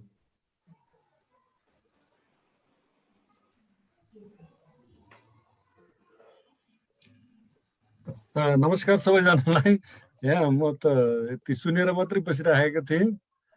अब ओम सरले धेरै महत्त्वपूर्ण कुराहरू, उहाँको लामो अनुभव जनजाति आन्दोलन सम्बन्धी आफ्नो अनुभवहरू सुनाइसक्नु भएको छ। हामीहरू उहाँको चेलाहरू हो होइन। उहाँहरूले जुन खालको बाटो देखाइराख्नु भएको छ, यो नेपालको मात्र नभएर अब विदेशमा पनि कहीँ उदाहरणीय रूपमा प्रस्तुत गरेको कुरा सर आफैले प्रस्तुत गरिसक्नु भएको छ।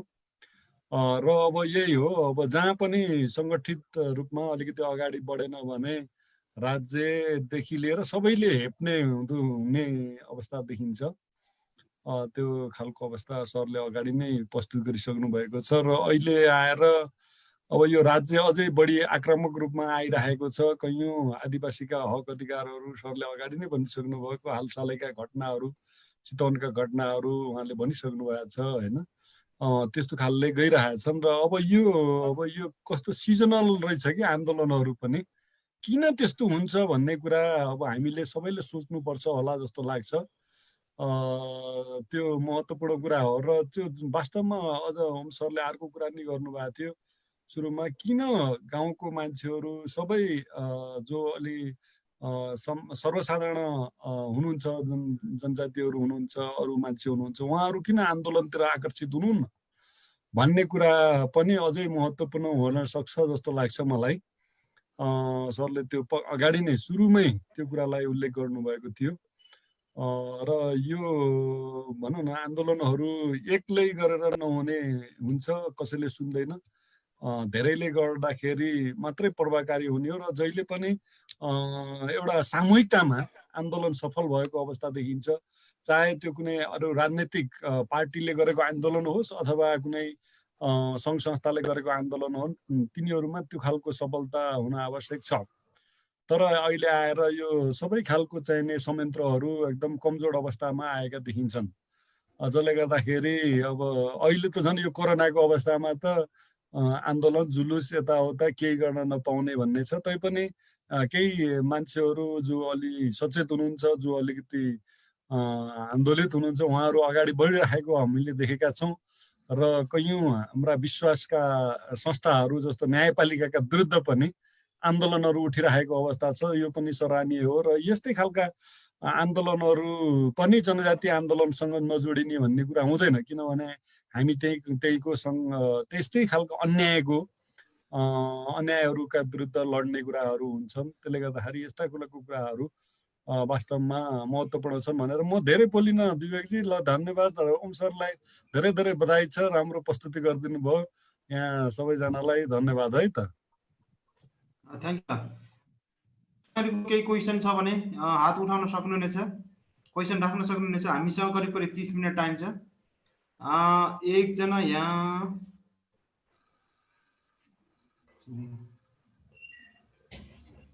प्रहलादजीले क्वेसन राख्नु भएको छ। हामी आदिवासी जनजातिहरू सङ्गठित हुन नसक्नु र हाम्रो नेतृत्वहरू व्यक्तिगत फाइदामा रुमालिनु र सामाजिक रूपमा रहेका मुद्दालाई निरन्तर दिन नसक्नेले गर्दा हाम्रो मुद्दाहरू निष्कर्षमा नपुगे जस्तो हुन्छ।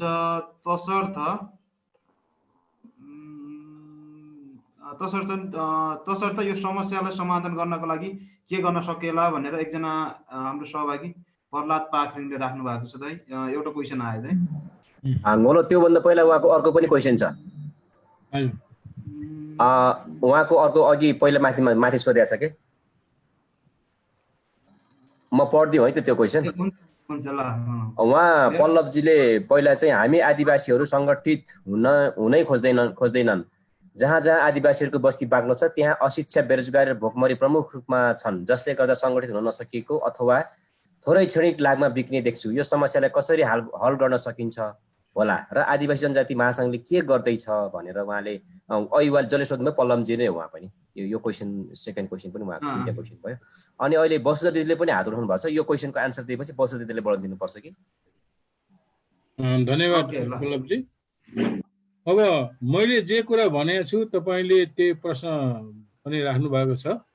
त मैले कुराहरू चाहिँ तपाईँको स्पष्ट गरिरहेको छु कि हाम्रो आन्दोलन कमजोर हुन र हामीले जुन किसिमको उद्देश्य राखेर त्यो उद्देश्य प्राप्त गर्न नसक्नुका खास कारणहरू अब राज्यको गैर जिम्मेवारी पनि त छँदैछ, तर हामी आफ्नै पनि कमी कमजोरीहरू रहेका छन् र यो कमी कमजोरी विशेष गरेर यो 62-63 को जनआन्दोलनपछि अथवा पहिलो संविधान सभाको निर्वाचनपछि जुन किसिमको चाहिँ तपाईँको एउटा संविधान सभा गठन भएको थियो र त्यो गठन भएको संविधान सभाले संविधान जारी गर्न सकेन। त्यसपछि दोस्रो संविधान सभाको निर्वाचन भयो र त्यसपछि चाहिँ तपाईँको हामीले फेरि त्यो आन्दोलनलाई निरन्तर गरिदिन सकेन।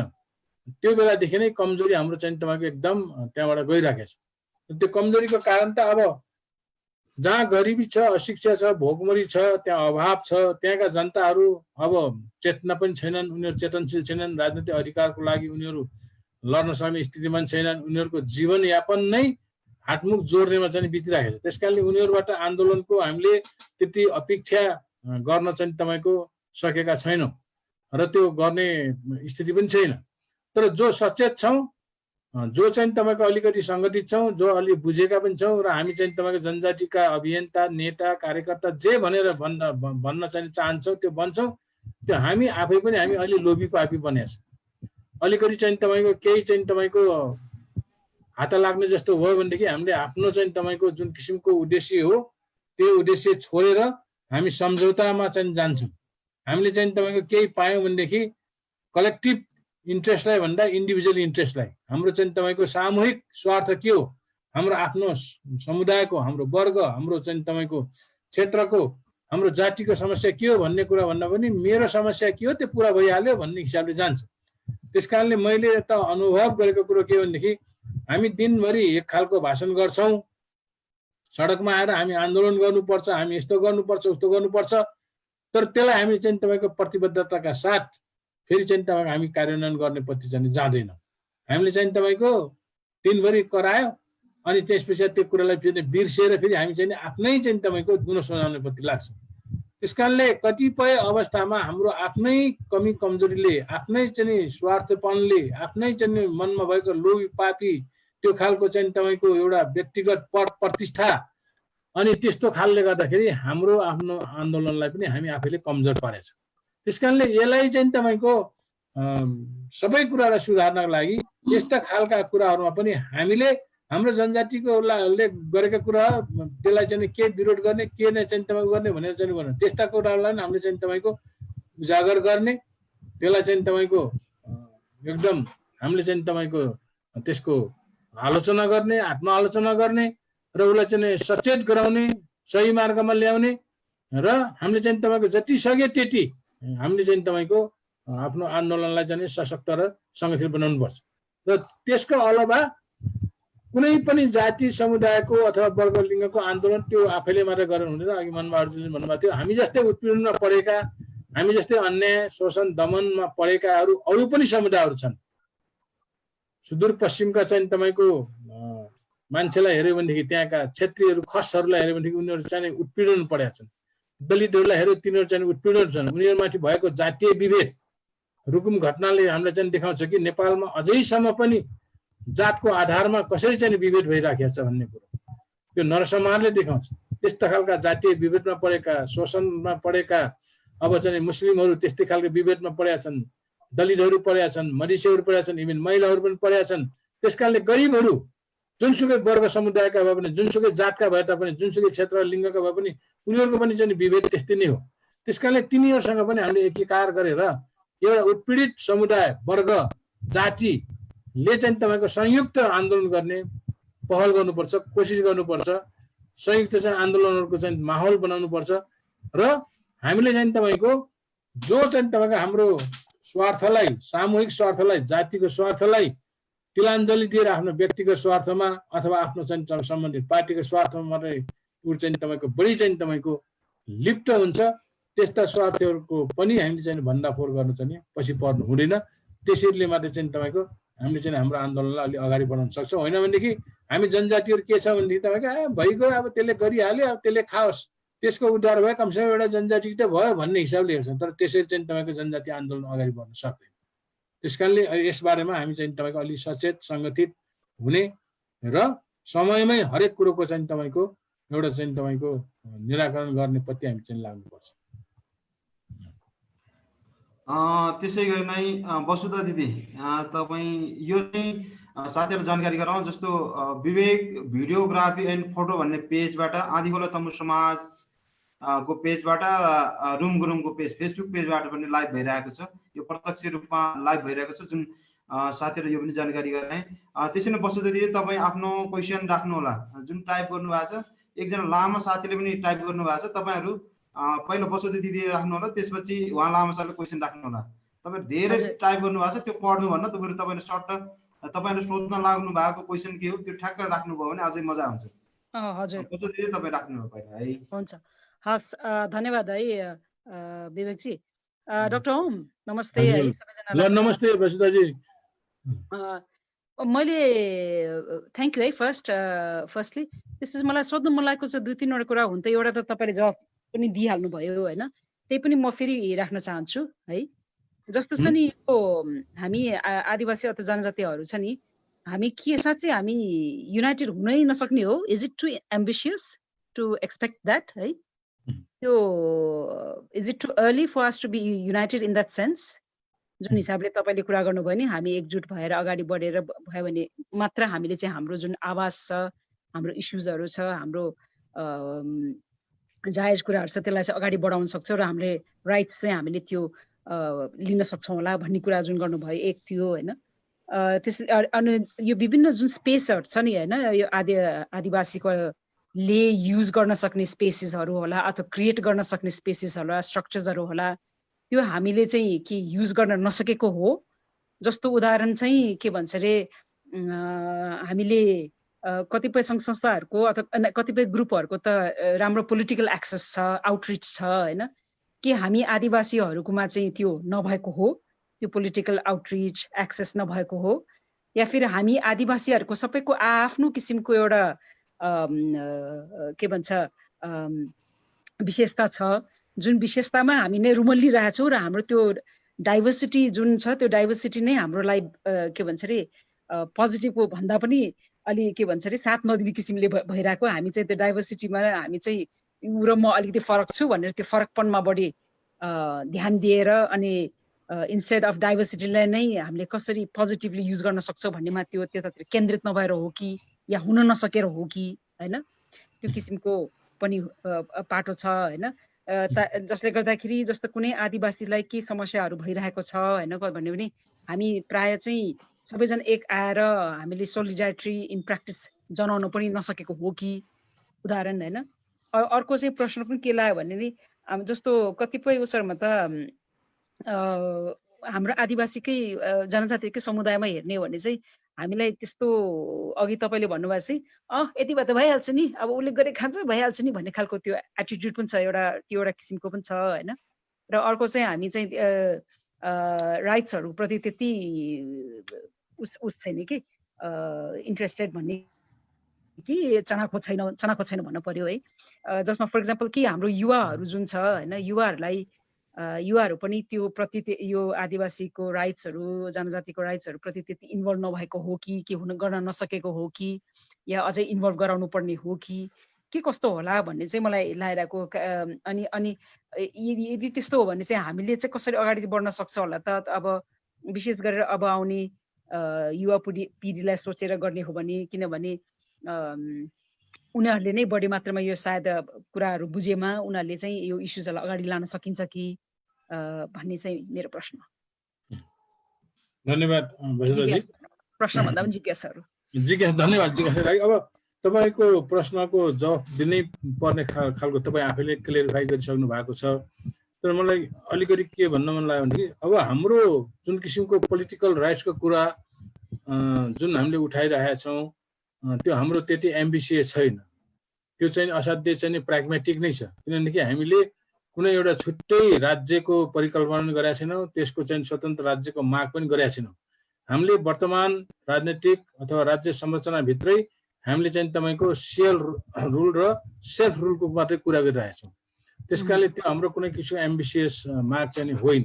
हामीले समानुपातिक प्रतिनिधित्वको माग गर्ने, समावेशी चाहिँ प्रतिनिधित्वको चाहिँ माग गर्ने, हामीले चाहिँ तपाईँको आफ्नो आत्मनिर्णयको अधिकार अन्तर्गत सेयर रुल र सेल्फ रुल खोज्ने भनेको त्यो असाध्यै प्राग्मेटिक माग हो। त्यो मैले अघि पनि भने हामीले कुनै छुट्टै राज्य छुट्टै देशको परिकल्पना चाहिँ गरेकै छैनौँ। बरु हामी के छ भनेदेखि कहिले कहिले हामी चाहिँ तपाईँको असाध्यै ओभर एम्बिसियस छौँ। एम्बिसियस हुनु नितान्त आवश्यक छ। एम्बिसियस भएन भनेदेखि हामीले केही पनि गर्न सक्दैनौँ। तर हामी कहिले कहिले के छ भनेदेखि हामी यो जनजाति अधिकारका अभियन्ताहरू असाध्यै ओभर एम्बिसियस भइरहेछौँ र हामीले चाहिँ आफ्नै सेल्फ एसेसमेन्ट पनि गर्दैनौँ। म कुन सतहमा छु, मेरो चाहिँ तपाईँको क्षमता के छ, मेरो चाहिँ तपाईँको खुबी के छ, मैले केसम्म गर्न सक्छु भन्ने खालको चाहिँ तपाईँको त्यो खालको हामीले आफ्नो सेल्फ एसेसमेन्ट गर्दैनौँ। म चाहिँ तपाईँको कुनै एउटा जातीय संस्था अथवा कुनै चाहिँ तपाईँको एउटा सङ्गठनको कुनै एउटा चाहिँ तपाईँको पदाधिकारी भयो भनेदेखि मभन्दा अर्को मान्छे कोही पनि छैन, मैले सबै कुरो मैले नै पाउनुपर्छ, सबै कुरो मैले नै गर्नुपर्छ भन्ने खालको एम्बिसनहरू राख्छौँ। त्यो चाहिँ तपाईँको असाध्यै हानिकारक हुन्छ। त्यस कारणले हामीले आफ्नो पनि एसेसमेन्ट गर्न सक्नुपर्छ। ओभर एम्बिसनलाई आफैलाई चाहिँ खान्छ, त्यतापट्टि चाहिँ तपाईँको हामी चाहिँ एकदम ध्यान दिनुपर्छ। अब जसरी चाहिँ तपाईँको हामीले यो आदिवासी जनजातिहरूको अधिकारको लागि हामी लडेका छौँ, हामी चाहिँ सङ्गठित गरे के अरे मतलब लडेका छौँ, हामी चाहिँ आवाज उठाइरहेछौँ। त्यो चाहिँ तपाईँको विशेष गरी चाहिँ तपाईँको अहिले सेलाउँदै जानुको कारण त मैले भने कतिपय कारणहरू हामी आफै जिम्मेवार छौँ। हामीले चाहिँ तपाईँको अघि भनियो अलिकति हामी एक्सेस भएका पोलिटिकल चाहिँ तपाईँको अपर्च्युनिटीमा एक्सेस भएकाहरू हामी अलि स्वार्थी पनि बनेका छौँ। हामीले आफ्नो भएपछि अरूको चाहिँ तपाईँको ख्याल गर्दैनौँ। त्यस कारणले गर्दाखेरि हामीले चाहिँ तपाईँको त्यो खालको चाहिँ स्वार्थको कारणले गर्दाखेरि र त्यो स्वार्थ पनि समुदायको भन्दा पनि व्यक्तिको स्वार्थलाई हेर्छौँ। त्यस कारणले गर्दा हामीले चाहिँ तपाईँको त्यसबाट अलिकति चाहिँ तपाईँको त्यो स्वार्थलाई चाहिँ त्याग्नुपर्छ। अनि अर्को हाम्रो चाहिँ कमी कमजोरी भनेदेखि हामी आदिवासी जनजातिका केही समुदायहरू एउटा समुदाय छ त्यो असाध्य अब चाहिँ तपाईँको ती लोपोन्मुख अवस्थामा पुगेका, उनीहरूको चाहिँ तपाईँको अवस्था भनेको अत्यन्त नाजुक छ। उनीहरूलाई जीवनयापन नै कसरी गर्ने भन्ने चिन्ता छ। त्यस कारणले उनीहरूलाई चाहिँ राजनीतिप्रति कति स्वार्थ छैन। तर अलिकति चाहिँ तपाईँको सम्भ्रान्त अथवा केही चाहिँ हुने खानेहरूले पनि हामीले राजनीतिमा पटक्कै चासो राख्दैनौँ। हामीलाई राजनीति भन्दा हामीलाई चाहिँ तपाईँको भौतिक सेवा सुविधा नै हामीले चाहिँ ठुलो ठान्छौँ। भौतिक विकास नै हाम्रो सर्वोपरि विकास हो भन्ने ठान्छौँ। राजनीतिक अधिकारले हाम्रो चाहिँ सबै कुरो हुन्छ भन्ने हल हुन्छ भन्ने कुरा हामी ठान्दैनौँ। त्यसले गर्दाखेरि हाम्रो त्यो खालको भौतिक विकास र भौतिक समृद्धि नै हाम्रो समृद्धि हो भन्ने ठान्नेहरू हामी चाहिँ तपाईँको नेपालमा त्यो अपर्च्युनिटी देख्दैनौँ। हामी खालि विदेशतिरै जाने चाहिँ हाम्रो चाहिँ ध्यान हुन्छ। त्यसमा विशेष गरी चाहिँ तपाईँको गुरुङ, मगर, राई, लिम्बू, तामाङ, भोटे, शेर्पा यिनीहरू चाहिँ तपाईँको समुदायहरू हुन्। सुनवारहरू जस्ता होइन, झन्ट्यालहरू, यिनीहरू चाहिँ तपाईँको छोकालीहरू जहिले हुन्छ हामी बाहिरै जानुपर्छ, बाहिरै गएपछि मात्रै हाम्रो सम्भावना छ, अपर्च्युनिटी छ भन्ने देख्छौँ। त्यसले गर्दाखेरि हाम्रो सबै युवाहरू बाहिरतिर जान्छन्। अहिले कोरोना भाइरसको कारणले मात्र उनीहरूमा अलिकति राष्ट्रप्रति देशप्रतिको एउटा चाहिँ तपाईँको भनौँ न भावना जाग्यो र उनीहरू फेरि देशतिरै फर्किन खोजे, विदेशमा गएर पनि नहुँदो रहेछ भन्ने खालले अलिकति सचेत भएको छन् कि भन्ने मैले विश्वास गर्छु। एक दिन त हुन्छन् पनि, होइन भनेदेखि हामी जति सके विदेशतिर जान्छौँ।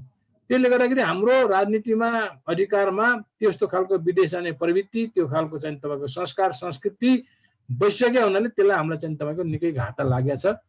त्यो चाहिँ तपाईँको प्रति पनि हामीले चाहिँ ख्याल गर्नुपर्छ। अब अहिले स्वदेशमा त्यो खालको अपर्च्युनिटी छैन, तर हामी जति विदेश गयो यहाँ चाहिँ तपाईँको त्यो अपर्च्युनिटी कहिले पनि आउँदैन। त्यस कारणले हामी यही नै सङ्घर्ष गरेर यही नै अपर्च्युनिटी चाहिँ तपाईँको खोजेर अपर्च्युनिटी खोसेर पनि हामीले चाहिँ तपाईँको हाम्रो आफ्नो चाहिँ विकास गर्नुपर्छ भन्ने खालको मेरो चाहिँ मान्यता हो है। अब अर्को एकजना हाम्रो लामा सर हुनुहुन्छ। लामा सर गलवान लामाजीले हुनुहुन्न। तपाईँको गलवान लामाजीले यहाँ चाहिँ नि उसमा लेख्नु भएको चाहिँ च्याटमा कि यो धर्म परिवर्तनको कुरो लेख्नु भएको छ।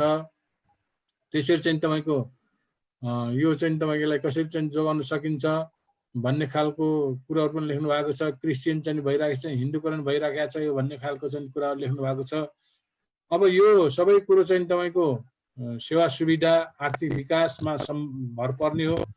अब विभिन्न खालका प्रलोभनहरू देखाएर विभिन्न खालका एजेन्सीहरू विभिन्न खालका चाहिँ तपाईँको सङ्घ संस्थाहरू घुस्छन्, त्यसबाट फाइदा उठाउँछन्।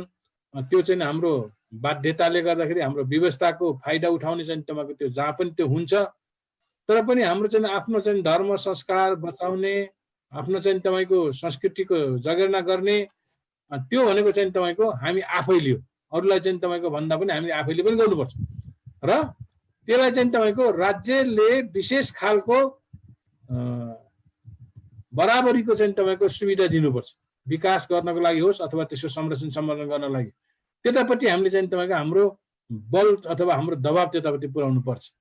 अब भूकम्पको कुराहरू उठाउनु भएको छ, त्यति बेला चाहिँ तपाईँको भत्काइएका गुम्बाहरूको पुनर्निर्माण अहिलेसम्म हुन सकेका छैन। त्यसको लागि विभिन्न खालका चाहिँ तपाईँको अटकन्ताहरू, विभिन्न खालका चाहिँ अप्ठ्याराहरू, विभिन्न खालको कानुनहरू चाहिँ तपाईँको पारित गरेर लगाएर चाहिँ तपाईँको झेलाइरहेछन् भन्ने कुरा हो। त्यो नेपालमा त मैले के भन्छु भने तपाईँको यो खालको नेपालमा यो राज्य व्यवस्थाले नै चाहिँ तपाईँको त्यो गर्छ। हिजो म चाहिँ नि एयरपोर्टमा इन्डियाबाट मेरो चाहिँ तपाईँको यो किडनी ट्रान्सप्लान्टको औषधि लिएर के अरे आयो भनेर चाहिँ लिन गएको, 4 हप्ता लाग्यो दिल्लीबाट यहाँ औषधि आउन। त्यो लिन गएको त्यहाँ चाहिँ तपाईँको त्यो औषधि लिने त्यहाँको कर्मचारीले काम गर्दैनन्। त्यहाँ चाहिँ तपाईँको एजेन्टहरू नै छन्। पहिला एजेन्टहरू दलालहरू भन्थ्यो, बाहिर यसो चाहिँ लेखापरी गरिदिनु हुन्थ्यो। त्यो अहिलेलाई चाहिँ तपाईँको कानुनी मान्यता दिएर एजेन्ट मार्फत जानै पर्ने बाध्यता बनाएछ र उनीहरूले अतिभन्दा अति झुलाउने, अतिभन्दा अति चाहिँ तपाईँको त्यहाँ गलाउने र चाहिँ अतिभन्दा अति नै चाहिँ तपाईँको शोषण गर्ने त्यस्तो खालको चाहिँ कामहरू गरिरहेछन्। तर राज्य हेरिरहेछ, राज्यले दिइरहेछ, त्यहाँको कर्मचारीले केही काम गर्दैनन्। हेर्नु तपाईँको उनीहरूले गरेको कामलाई उनीहरूले चाहिँ तपाईँको जस्ट अनुगमन गरेर हेरेर मात्रै चाहिँ तपाईँको उनीहरूले त्यसलाई एकदम मान्यता दिन्छन्। त्यस्तो खालको राज्य व्यवस्था भएको ठाउँमा अब चाहे भूकम्पले होस्, त्यसपछि अहिले कोरोना भाइरसले होस्, जे चाहिँ तपाईँको पारेको जुन प्रभाव हो त्यसको जुन बिगारेको चिज हो, बाढी पहिरोले गर्दाखेरि हेर्नुहोस् अहिले कति चाहिँ चिजहरू चाहिँ तपाईँको तसनस भएका छन्। तर बनाउन सहयोगहरू आउँछन्, जुड्छन्, तर त्यसलाई चाहिँ तपाईँ राम्रो बनाउन दिँदैन, किनभने यहाँको राज्य संरचना नै त्यस्तो खालको छ। त्यसले गर्दाखेरि त्यो चाहिँ हुनु स्वाभाविक हो।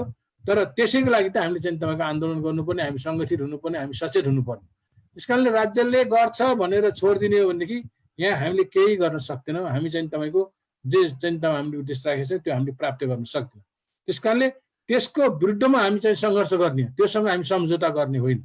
समस्या छ यहाँ, तर समस्यासँग हामी सम्झौता गर्ने होइन, समस्यासँग हामी जुट्ने हो, लड्ने हो, सङ्घर्ष गर्ने हो। तब मात्रै हामीले हाम्रो हक अधिकारहरू चाहिँ हाम्रो सेवा सुविधाहरू चाहिँ प्राप्त गर्न सकिन्छ। त्यस कारणले त्यतापट्टि हामी सबै चाहिँ तपाईँको सचेत हुनु चाहिँ पर्छ, सङ्गठित हुनु चाहिँ आवश्यक हुन्छ। यसरी नै हाम्रो आदरणीय गुरु मधुगिरी हुनुहुन्छ, डाक्टर मधुगिरी। उहाँ ओम सरले राख्नु भएको केही प्रस्तुतिमा आफ्नो केही प्रश्नहरू छ भने थोरै राख्न सक्नुहुनेछ। के अरे मधु सर। धन्यवाद विवेक। ओम सरलाई नमस्कार। ओम सर अनि अरू साथीहरूलाई नमस्कार। सरलाई म अलि ढिलो जोइन भएँ।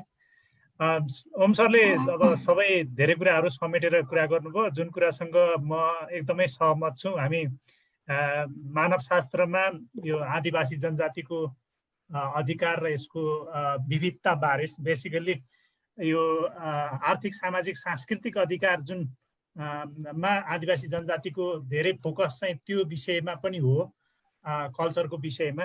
र अहिले पछिल्लो उसमा हेर्दाखेरि अघि ओम सरले पनि भनिहाल्नुभयो, नेपालमा जुन यो बौद्धल आइसकेपछि र मुख्यतः 2050 पछाडिको दशकमा हेरियो भने चाहिँ आदिवासी जनजातिको लहर र एक खालले सङ्गठित स्वरूप चाहिँ अलि बलियो देखियो। तर यो जुन पहिलो संविधान सभाको विघटन भयो त्यसपछि नेपालमा आदिवासी जनजातिको डाउनफल सुरु भएको देखिन्छ। र मुख्य गरी त्यसले जुन एक खाले यो 60 को दशकमा ल्याएको यो पहिचानको मुद्दालाई चाहिँ स्थापित गर्न खोजिरहेको थियो अन्तरिम संविधानले। त्यो कुराबाट पछि चाहिँ 2015 सालको अथवा यो 72 सालको संविधान चाहिँ पछि हट्यो। त्यसले गर्दाखेरि आदिवासीले अगाडि उपलब्ध गरेको हक अधिकारहरू पनि गुमेको देखिन्छ। अब यसमा मुख्यतः अघि ओम सरले पनि भनिहाल्नुभयो, यो एउटा त यो भौतिक सुख अथवा भौतिक कुरासँग एउटा तबका, आदिवासीको एउटा तबका चाहिँ यो भौतिक कुरासँग, भौतिक गेन अथवा उपलब्धिसँग चाहिँ रमाउन थाल्यो कि भन्ने बुझिन्छ। अर्को तबका चाहिँ त्यो सामाजिक, आर्थिक, सामाजिक, सांस्कृतिक पनि राजनैतिक अधिकारको पनि राजनैतिक अधिकार सहितको सङ्गठित स्वरूप जुन राजनैतिक चेतना हुनुपर्ने हो त्यो चाहिँ बाट विमुख भयो। जस्तो यो चेपाङको कुरा होला, दनुवारको कुरा होला, यो चाहिँ उनीहरू चाहिँ यो राजनैतिक अधिकारहरूबाट त्यति सङ्गठित भएर अगाडि आएको देखिएन। त्यसले गर्दाखेरि चाहिँ अलि बढी यो अधिकारहरू चाहिँ खोसिएको देखियो। र अहिले अब मैले मुख्यतः यो मधेसतिर, यो तराईतिर अध्ययन गर्ने क्रममा चाहिँ के देखिरहेछ भने चाहिँ अब नेपालको सबभन्दा एकदम आर्थिक सामाजिक हिसाबले सबभन्दा पछाडि पारिएको समुदाय मुसर समुदाय हो। तर अहिले विगत केही महिनादेखि चाहिँ मुसरहरूले नेपालको मधेसमा सङ्गठित हिसाबले उनीहरूले आन्दोलन गरिरहेछन् र त्यो आन्दोलन उनीहरूले एक हिसाबले चाहिँ उपलब्धिमूलक बनाइरहेछन्। यो भनेको यो आर्थिक हिसाबले, सामाजिक हिसाबले अथवा राजनीतिक हिसाबले पनि सबभन्दा पछाडि पारिएको समुदायले पनि सङ्गठित भएर काम गर्दा उनीहरूको आवाज चाहिँ ले केही धक्का दिँदो रहेछ भन्ने चाहिँ मैले हेरिरहेको छु, त्यसलाई राम्रोसँग अब्जर्भेसन गरिरहेको छु। उनीहरूले प्रशासनलाई अथवा त्यहाँको राज्यलाई एक हिसाबले आफ्नो कुरा सुन्ने बनाएको छ। हो, यो स्वरूपबाट हेऱ्यो भने चाहिँ नेपालको आदिवासी जनजाति चाहिँ त धेरै बलियो अवस्थामा छ, तर त्यो हिसाबको सङ्गठित स्वरूप चाहिँ देख्न सकिँदैन। जस्तो विभिन्न आदिवासी जनजातिको समुदायभित्र एउटा त आफैभित्र पनि विविधता चाहिँ त्यो सांस्कृतिक हिसाबले, सामाजिक हिसाबले हुनु कुरा एउटा कुरा रह्यो, तर राजनैतिक सोच नै विविधता रह्यो र त्यो विविधताभित्र चाहिँ एउटा समूहले एउटै समुदायभित्रको पनि अर्को समूहलाई कसरी पछाडि पार्ने, उसलाई कसरी खसाल्ने अथवा उसलाई कसरी पछाडि धकेल्ने भन्नेमा एउटा त्यो खालको प्रतिस्पर्धा भयो। अर्को चाहिँ अघि ओम सरले भन्नुभयो लाउरे हुने, अलिक कमाउने, अलि सुखको जीवन बिताउने, होइन? त्यो भएपछि पछिल्लो पुस्ताले यो राजनैतिक अधिकारप्रति चाहिँ र राज्यमा आफ्नो उपस्थिति जुन तह अथवा जुन संस्थामा हुन्छ त्यो संस्था, जस्तो सेनामा हुनसक्छ, जस्तो यो प्रशासनमा हुनसक्छ, अब यो अथवा यो पढाइको क्षेत्रमा हुनसक्छ, यो क्षेत्रहरूलाई चाहिँ कम महत्त्व दिएर यो बितेसिँदा त्यसपछि चाहिँ उनीहरूले पछि फर्केर हेर्दा चाहिँ राज्यमा आफ्नो अनुहार चाहिँ कम देखिने अथवा राज्यमा आफ्नो उपस्थिति चाहिँ नभएको देखिने चाहिँ अवस्था आउने हो कि अझ मैले चाहिँ अहिलेको अवस्था हेर्दाखेरि चाहिँ झन् पछि झन् यो आदिवासी जनजातिको उपस्थिति चाहिँ झन् कमजोर भएर जान्छ कि भन्ने चाहिँ मलाई चाहिँ त्यस्तो खालको ऊ लागिरहेछ, मेरो अनुभव चाहिँ। किनभने पछिल्लो जुन पढे लेखेको पुस्ताहरू छ आदिवासी जनजाति समुदायको, तिनीहरू चाहिँ धेरै जसो यो आर्थिक उपलब्धिमा मात्रै, तर आर्थिक उपलब्धिले त यो जबसम्म राजनीतिक सोच हुँदैन त्यसले त खासमा भौतिक सुख त हुन्छ, तर त्यसले एक खालको यो आदिवासी जनजातिलाई सङ्गठित गर्ने, आदिवासी जनजातिको अधिकारको लागि लड्ने कुरामा त त्यो खालको चेतना त आउँदैन हो। त्यसले गर्दाखेरि चाहिँ यो समुदाय झनपछि आदिवासी जनजाति मास अथवा आदिवासी जनजातिको यो अधिकारको आन्दोलन चाहिँ झन् कमजोर भएर जाने हो कि भन्ने चाहिँ संशय चाहिँ देखिन्छ। यो बाँकी कुरा त अघि ओम सरले राम्रोसँग हिस्टोरिकल्ली सबै कुराहरू बताउनु भयो, त्यसमा म ओम सरसँग एग्री गर्छु। र यो मैले केवल यो भन्न खोजेको कुरा चाहिँ यो चेपाङको जुन अघि सरले पनि भन्नुभयो, मैले पनि न्युजहरूमा सुनिरहेको छु, जुन चितवनमा हत्या भयो, त्यो कुरालाई चाहिँ आदिवासीले अहिले सङ्गठित भएर आवाज उठाएको भए राज्यले त्यसलाई कुनै न कुनै तरिकाले एड्रेस गर्नुपर्ने बाध्य हुन्थ्यो। जसरी जनकपुरमा राजु सदाको र शम्भु सदाको हत्या हुँदाखेरि चाहिँ त्यहाँ मुसरहरू एकदमै सङ्गठित भएर लाग्यो। त्यसपछि राज्यले 2 नम्बर प्रदेशको सरकारले त्यो एड्रेस गर्नलाई उनीहरूले समिति बनाएछ र त्यहाँ केही राहतका कार्यक्रमहरू दिएछ यो मृतकको परिवारलाई। हो, त्यो हिसाबले चाहिँ जान सकिन्थ्यो। त्यो कुराहरूमा चाहिँ आदिवासीको यो अहिलेको नेतृत्व चाहिँ चुक्या हो कि जस्तो लाग्छ मलाई चाहिँ। हस् त मेरो कुरा यति नै हो। मेरो खास क्वेसन चाहिँ केही छैन, मैले एकदम धन्यवाद। अब यो चितवनको घटनामा त्यस्तो जघन्य घटना भयो, त्यो चाहिँ नि कुटेरै निर्मम तरिकाले कुटेरै मारे, तर हाम्रो सरकार त बोल्ने कुरो भएन। त्यहाँको स्थानीय निकायहरूको केही चाहिँ मान्छेहरू बोलिरहेछन्, तर हाम्रो सम्बन्धित आदिवासी जनजातिका कोही पनि चाहिँ तपाईँको त्यो यिनीहरूले चाहिँ तपाईँको त्यस्तो स्तरमा बोलेको छैन। त्यस कारणले हामी किन चाहिँ यसरी बस्यो, म पनि छक्क परिराखेको छु। जो बोल्नुपर्ने संस्था हो आदिवासी जनजाति महासङ्घ जस्ता चेपाङ संस्थाले नै पनि एउटा चाहिँ विज्ञप्ति निकालेको हामी चाहिँ देखिराखेका छैन। हस्, थ्याङ्क यू सर। हामीसँग यहाँ फेसबुक हेरेर साथीहरू केही क्वेसनहरू राख्नु भएको छ, म एक दुईवटा क्वेसनहरू राख्छु, त्यसपछि हामी क्वेसन करिब आजको जुन डिस्कसन हामी सघाउँछौँ। यसमा हरि गुरुङले चाहिँ राख्नु भएको छ क्वेसन, नेपाल प्रज्ञा प्रतिष्ठानबाट प्रकाशित शब्दकोशमा जनजातिको अर्थ ज्ञान विज्ञानको हिसाबले पछि परेको पछौटे जाति भनेर उल्लेख गरेको छ, यसमा आदिवासी जनजाति महासङ्घ र यहाँको भनाइ के छ भन्नुभएको छ। एउटा क्वेसन म एक दुईवटा राखिदिन्छु सर है। त्यसरी नै लोकेन्द्र राणाले राख्नु भएको छ, के यो राज्यले हामी आदिवासी हो कि होइन सर, राज्यले त होइन जस्तो गरेको छ भनेर एउटा लोकेन्द्र राणाले राख्नु भएको छ। अर्को क्वेसन त्यसरी नै शङ्कर लिम्बुले राख्नु भएको छ, sir excellent presentation, how to combined with the culture genocide in name of the development, example attacking Chepang never भनेर राख्नु भएको छ। तिनवटा क्वेसन भयो। त्यसरी नै अर्को एउटा सौगत गुरुङले राख्नु भएको छ, डाक्टर ओम दमु जनजातिभित्रको टाढा व्यक्ति आफ्नो स्वार्थ लम्पट भएको र लाटा गाँडा दिशा निर्देश गर्न नसकेको हो कि अपरिहार्य छ, तर एकल जातीय संस्थाभित्र फटा हुन्छ भनेर विभिन्न जातिहरू समेटेर लैजान के यो सम्भव होला भनेर राख्नु भएको छ। यति नै राखेँ साथीहरू, अब हामी करिब यति नै राखेँ दाइ। ल दाइ, त्यसपछि हामी समाप्त गर्छौँ है। पहिलो कुरो त अब यो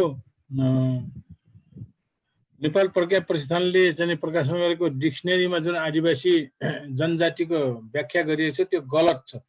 त्यसको बारेमा विभिन्न ठाउँमा बोलिएको छ, लेखिएको छ। त्यहाँ चाहिँ तपाईँको सभ्यता भन्दा पछाडि परेका खनी खोस्री खाने त्यस्ता खालका चाहिँ तपाईँको आदिवासी हुन् भनेको छ, त्यो गलत हो। त्यस कारणले आदिवासी जनजाति खालि चाहिँ तपाईँको त्यो आधारमा आदिवासी जनजाति भएन। आदिवासी जनजातिका आफ्ना विशेषताहरू छन्, इतिहास, भूगोल, भूमि, भाषा, संस्कृति, सभ्यताहरूको आधारमा चाहिँ आदिवासी जनजाति होइन।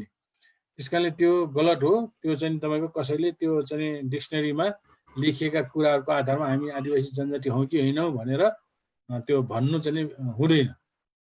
अर्को कुरो, अब आदिवासी जनजातिहरूलाई कसरी एक गराउने भन्ने कुरोमा त मैले अघि नै भने कि हामीले चाहिँ हाम्रो कलेक्टिभ इन्ट्रेस्टलाई हेर्नु पर्यो कि यो इन्डिभिजुअल इन्ट्रेस्टलाई हेऱ्यो भनेदेखि अथवा चाहिँ तपाईँको हाम्रो आफ्नो मात्रै स्वार्थ अथवा आफू सम्बद्ध संस्थाको अथवा चाहिँ पार्टीको स्वार्थ मात्रै हेऱ्यो भनेदेखि हामीले चाहिँ तपाईँको आदिवासी जनजातिको कुनै किसिमको चाहिँ तपाईँको विकास गर्न सक्दैन, उनीहरूलाई अधिकारमुखी बनाउन पनि सकिन्न। त्यस कारणले त्यतापट्टि हामीले चाहिँ तपाईँको बल गर्नुपर्छ।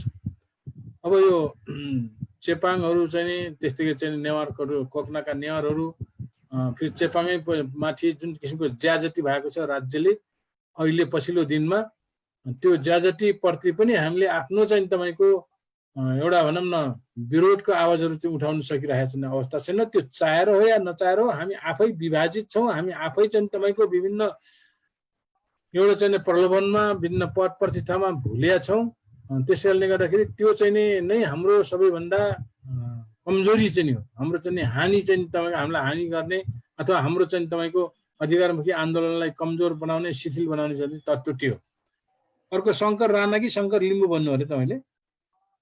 शङ्कर लिम्बू, उहाँ चाहिँ आदिवक्ता हुनुहुन्छ। त्यो त के भन्नुभएको छ उहाँले? उहाँको भन्नुहोस् त फेरि एकछिन ल दाइ।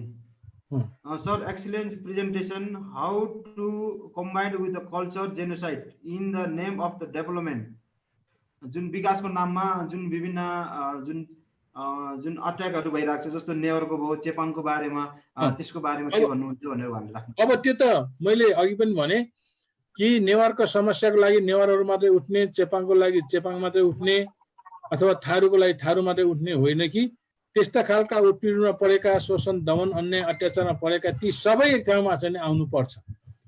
इभेन मैले अघि नै भने त्यो बाहेकका अरू चाहिँ तपाईँको गरिब किसानहरू छन्, महिलाहरू छन्, मजदुरहरू छन्, त्यस्तालाई पनि हामी चाहिँ तपाईँको एक ठाउँमा ल्याउनु पर्छ।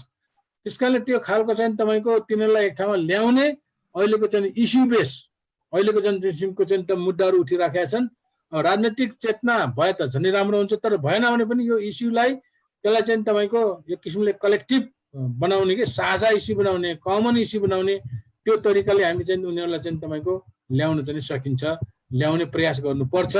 त्यस कारणले काठमाडौँमा नेवारहरू मात्रै उफ्रिने, उनीहरूको त अलिकति सङ्ख्या छ, अलिकति चाहिँ उनीहरूले चाहिँ तपाईँको दबाब पनि दिन सक्छन्। तर चेपाङ जस्ता, राउटे जस्ता, कुसुन्दा जस्ता तिनीहरूको चाहिँ तपाईँको मान्छेको समस्या भयो, समुदायको समस्या भयो, उनीहरू बिच समस्या हामी अलिअलि बोलिदिने बाहेक अरू चाहिँ आफै त केही गर्न सक्दैनन्। त्यस कारण ती सबैलाई समेटेर एक ठाउँमा ल्याउनु पर्छ भन्ने नै मेरो चाहिँ तपाईँको त्यो सल्लाह चाहिँ सुझाव चाहिँ रहन्छ। अरू कसैको छ? एउटा लास्ट क्वेसन बस्ता गुरुङको छ दिदी सर, भन्नुहोस्। बस्ता गुरुङबाट ब्रेक हुनुपर्छ। उहाँको लास्ट क्वेसन सोध्नु पर्छ, how can the international day of the indigenous people be celebrated differently than current practices as to better to highlight its importance भनेर चाहिँ उहाँले लास्ट क्वेसन सोध्नु भएको छ सर। कसरी हामीले चाहिँ उहाँले के भन्नुभएको छ भने तपाईँको चाहिँ यो अहिले जनजाति दिवस चाहिँ जसरी मनाइरहेको छ योभन्दा अलिकति फरक तरिकाले कसरी मनाउन सकिन्छ, किनभने यसको इम्पोर्टेन्स बारेमा हामीले अरूलाई बताउन, मतलब जनजातिहरूले कसरी बताउन सकिन्छ भनेर सोध्नु भएको छ। अब यसमा त मेरो यसमा अर्को पनि जोडेँ दाइ मैले है। हजुर र यो सञ्जित राणाले लेख्नु भएको छ, अहिलेको आदिवासी जनजातिको मुद्दामा आन्दोलन सशक्त हुन नसकिरहेको अवस्थामा हजुर जस्तो अग्रजहरूको सल्लाह सुझाव के हुन सक्छ भनेर फेसबुक लाइभमा राख्नु भएको छ। अब यो यति दुईटा मात्र गरौँ, त्यसपछि हामी समाप्त गर्छौँ दाइ है। मेरो चाहिँ तपाईँको भनाइ त जहिले पनि के छ भनेदेखि हामी एकदम छरियौँ, हामी असाध्यै चाहिँ आफैमा विभाजित भयौँ। हाम्रो आफ्नो चाहिँ पोलिटिकल इन्क्लाइनेसन भनौँ कि राजनीतिक आस्था, आइडियोलोजिकल चाहिँ त्यहाँको बिलिफ एउटा होला, तर पनि मूलत हामी जनजाति हौँ, उत्पीडनमा पढेका छौँ। त्यस कारणले हामीले हाम्रो चाहिँ तपाईँको सबै कुरोलाई त्यागेर भए तापनि मिल्न सक्ने कुरोमा हामी सबै एक ठाउँमा आउनुपर्छ।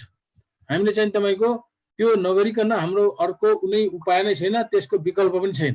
त्यस कारणले हामी एक ठाउँमा नआइकन चाहिँ कुनै किसिमको चाहिँ तपाईँको आन्दोलन चाहिँ हुन सक्दैन, सशक्त हुन सक्दैन।